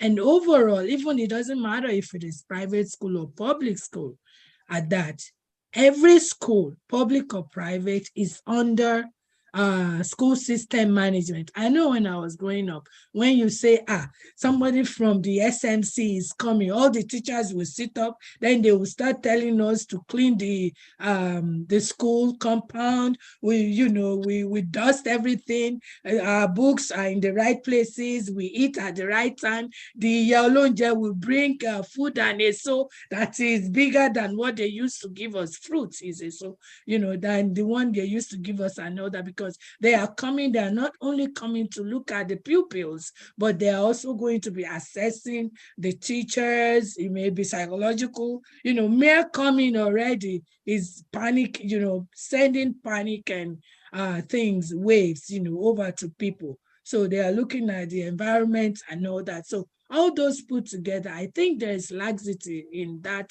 school management system. I don't know if they still have that. So certainly here, that is what they do. And that is why even on the books, regulations, policy, they put it out there. So anything, even as a daycare, if I have a daycare in my house, it has to be compliant with the regular daycare outside.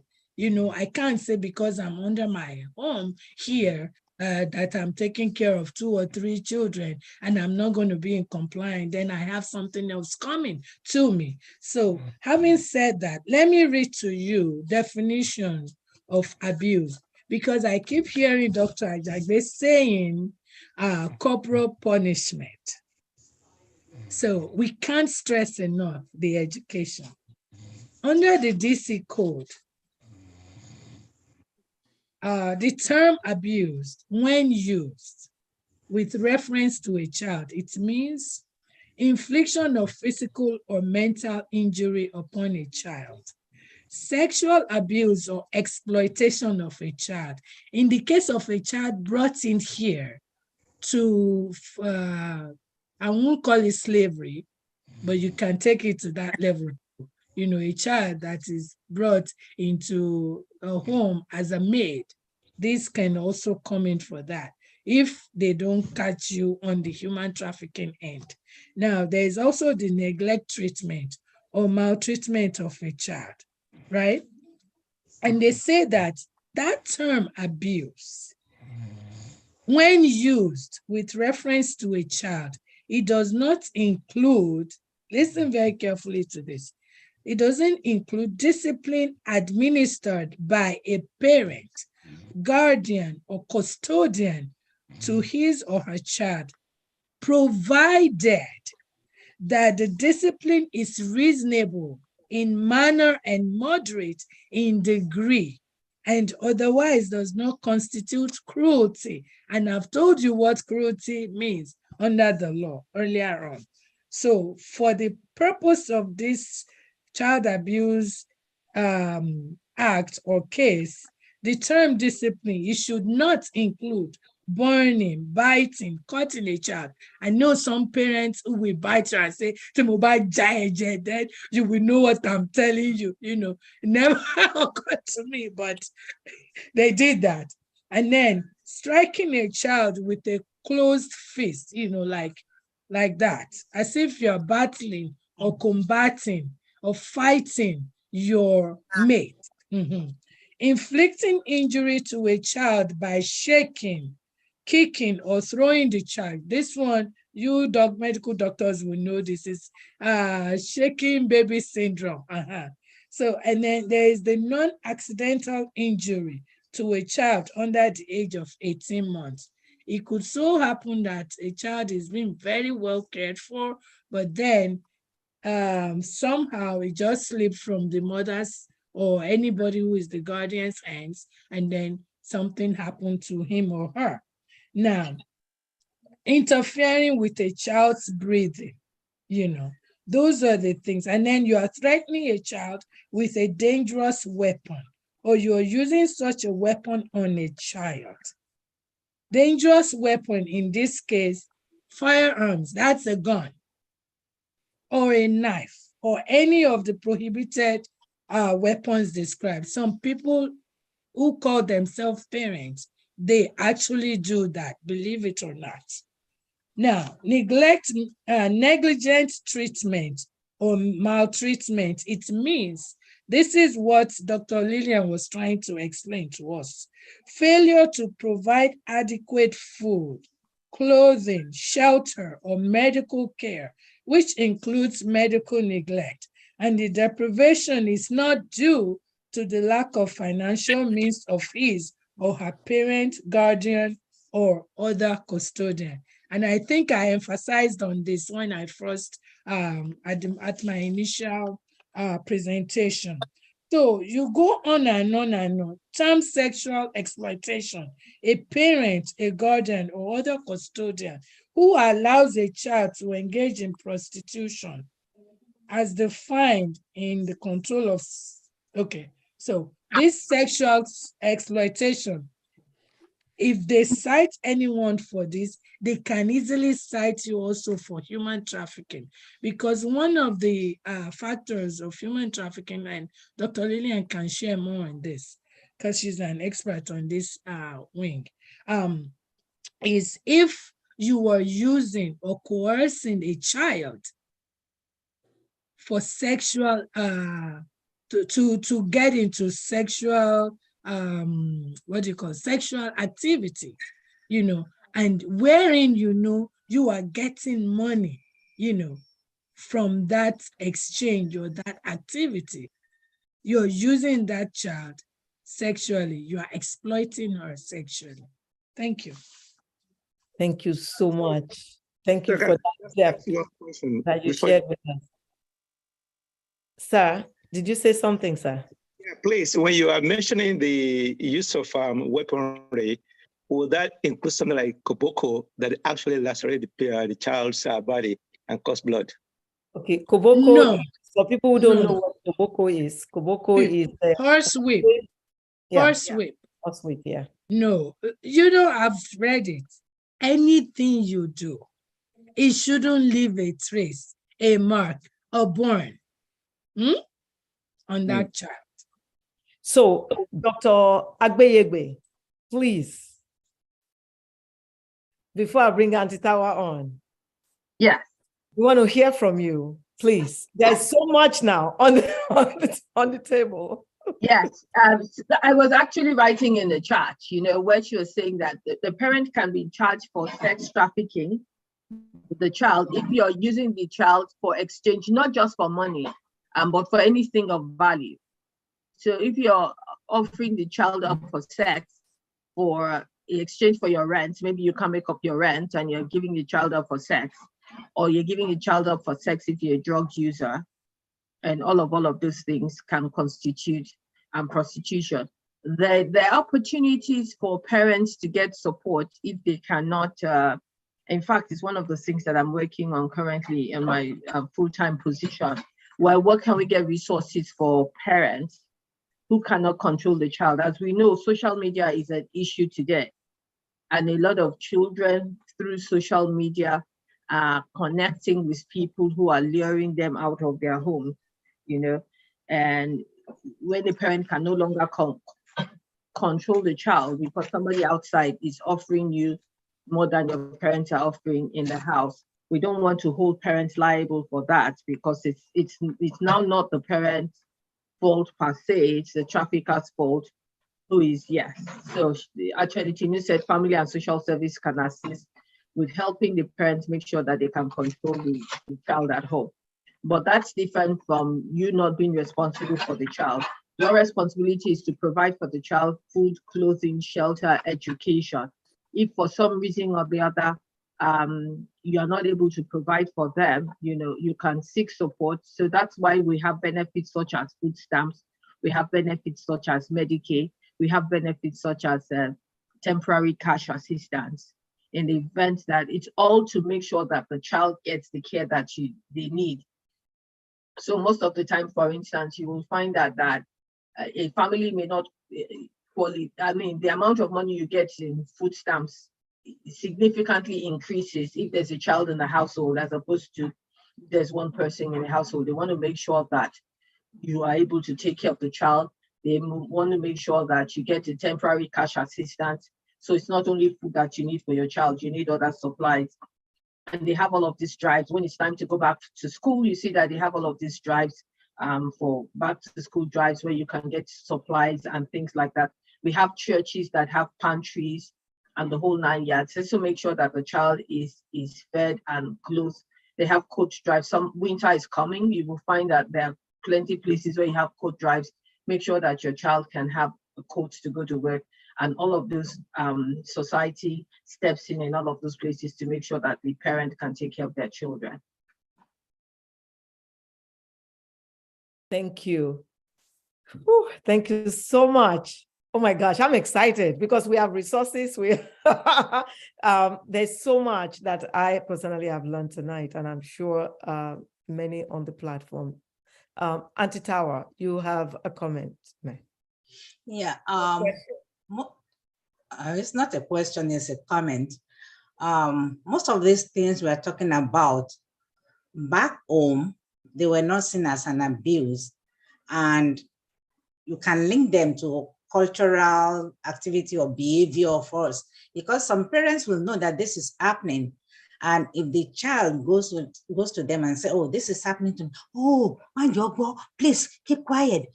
They don't want anybody to know. Oh, keep quiet. People shouldn't know. When you say people shouldn't know, that person is going to abuse all your children anyway, because the first one that came and told you that this is happening, you shut her up and say, don't let people, why shouldn't you should expose this person so they can stone him to death? I'm sorry. I mean, why would you do that to small children? But instead, the family will say, no. It shouldn't come out. Nobody should know about this. So instead, to even our culture that, oh, yeah, nobody should hear. We should start talking. That is the way I feel. I may respond to that. Yeah. I mean, the issue with that, and yes, it's true that the families used to hush it up and everything, but there were no remedies for that. If somebody came and said something like that, now, if a child here in a developing society, and I don't know whether that's going on in Nigeria now, says that they were raped or they were sexually abused, they are rape kits. You can do a rape test. Okay, you can do a lie detector test. There's so many ways in which to establish, and there are clear-cut consequences beyond the preferences of the family.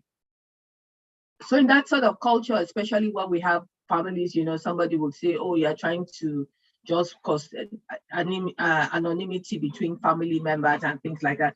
There's no consequences. So what's the point of reporting it? But now we know the Me Too movement was global and will also happened in Nigeria, and people are coming out to say there are rape crisis center in Nigeria, and people can come out and say, and there are now consequences. I believe there was a popular actor recently that was charged, yes, with sexual abuse in Nigeria recently. So there are now consequences. People know about. There are now consequences. People know about that. So that sweeping of carpet. In that time, there was really no consequence. There were no, outcome for disclosure. So I think that was also what fueled the secrecy. Thank you so very much.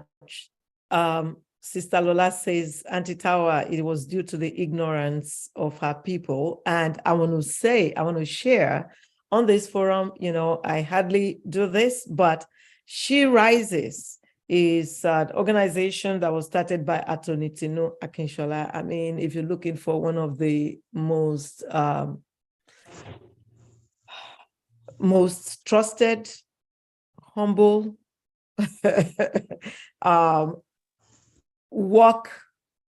amazing work ethic person. I don't know how to put that. It's this Attorney Tinu Akinshola. I know her very well, and I know the organization very well. I know what they're doing in this arena for women, for children.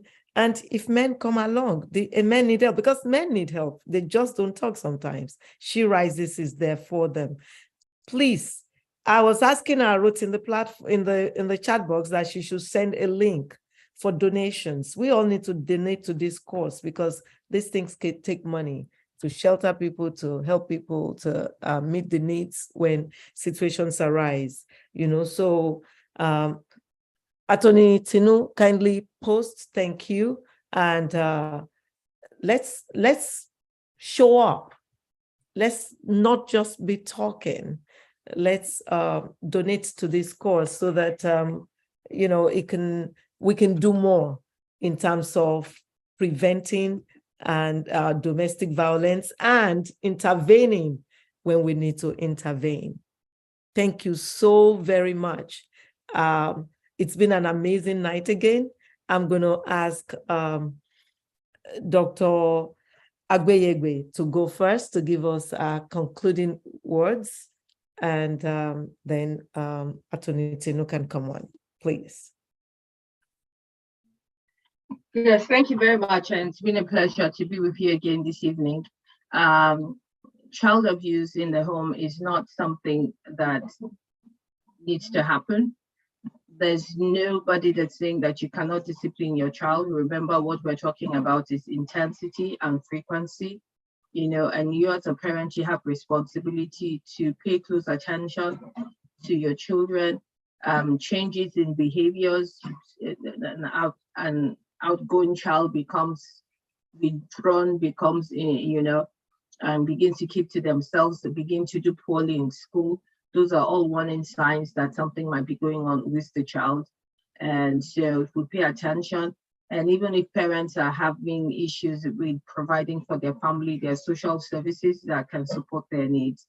And there's so much we can do to keep our children safe in our households. Thank you very much. Thank you. Thank you so much. Thank you for all you do, not just for all you have done on Medical Mondays, but all you do in our communities to keep us safe. Thank you. God bless you. And the Lord will continue to empower you and to give you the wisdom to continue to do so. We appreciate you. Thank you. Attorney Tinu. Thank you. Oh, Dr. Lillian, thank you so much. By the way, I have to say this. You know, the Bible says, see a man diligent in his ways, right? He will eat with the kings and not with mere men. And I'm saying that to Dr. Lillian also because she sits on the board of She Rises International. So we are here. This is part of our own Domestic Violence Awareness Month, you know, the campaign. Last week, Sister Darren Walker, the lady who does the dating, you know, teenage dating. Matchmaking. The matchmaking. So she's also a board member. She's actually our secretary. So you can see that we have so many excellent and wonderful, brilliant and beautiful ladies on our board, you know. Women of caliber. Women of timber.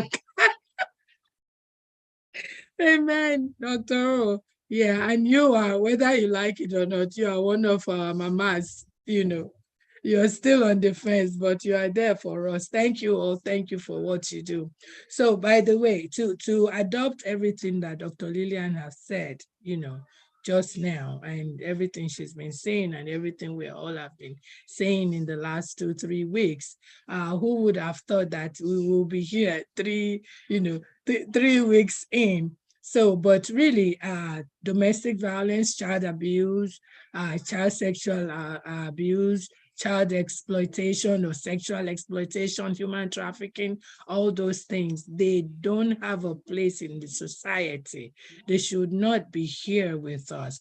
So even talking about services, before we talk about services, let's work to prevent it. Yes, we were raised somehow. Culture play a big role and effect upon us, and thank God a lot of us are transformed. We have renewed our minds, you know, we are behaving better.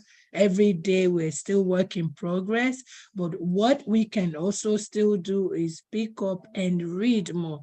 We get education. There are so many resources out there, and each one teach one. When you get the resource, you turn around and make it happen or known to your friends or anyone in your circle, you know, in church, everywhere, in mosque, in synagogues, we talk about it. Education, outreach is the key. So I would say that, and I would also say, in addition to those resources, you know, social services, they will provide counseling services individual counseling, especially where you have sibling violence, they will pinpoint, of course, that individual therapy or counseling services for the child who is victimized, for the abused child also. And sometimes they will even put the two of them together, and they will also counsel and help the parents to tutor and help them get them to such a situation where they need to be, but to help themselves and to help the children. So a lot of resources are out there. We're so blessed to be in a society where the government, I don't care if you're a Democrat or Republican or independent, for the most part, the government of this country, they care a lot about their people, about the citizens. You don't even have to be the citizen of this country. If you are in this country, you find yourself here, nobody needs to abuse or sexually molest or exploit you. So if you know anyone who needs help, speak up, help them. Go to the website, 1-800, the website I quoted, the 1-800 number I quoted the last time. So all those resources are out there to help, regardless of what you're going through, and I thank you all for being here this night, Dr. Agbeyegbe, thank you. Auntie Tawa, you're blessed. Thank you so much. Thank you so, so much. Selfless woman. I have so many adjectives I can go on and on about you, and I just appreciate you. We appreciate you. We love you. Thank you. Thank you so very much. So, we never leave one behind. Dr.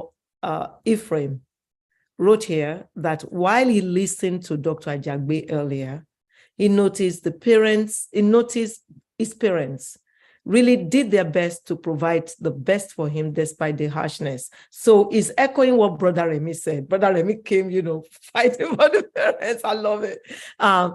He said, look at how he has turned out to be in our academia and professional world. He has become a renowned professor, surgeon, chief of all great dental experts. Let us all make it a point to make a difference in our world. Domestic violence is evil and must not be allowed in our society. Thank you.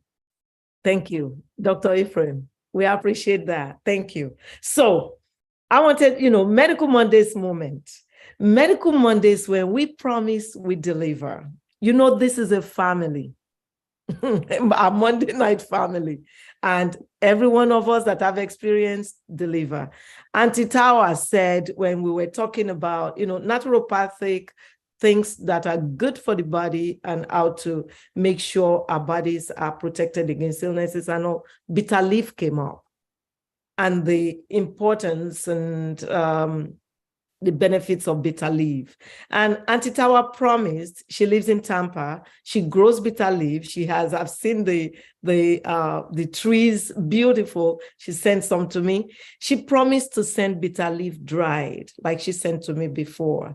And 3 women on the platform contacted me that they wanted some. They wrote it in the chat box. Mrs. Atewologun, Sister Lola Aromolaro, and Dr. Cap. Auntie Tawa came a few days ago to Maryland and brought the loads of bitter leaf. So these 3 women, don't you even talk, Attorney Tinu, don't you say a word. You're not on my list. Not even that. She did not see me. Please, she's on the list. You have more than enough for more than 10 people. I'm on the list too. So, okay. She brought bitter leaves. Dr. Agbeyegbe still has them. Is going to deliver them to me. And I want to say thank you so much, Auntie Tawa. We appreciate you. And we love our Medical Mondays family. This is what we do for each other. We deliver. A lot of times after the Same program, here, Sister Lola. Yes, she's thanking you already. You know, a lot of You're times welcome.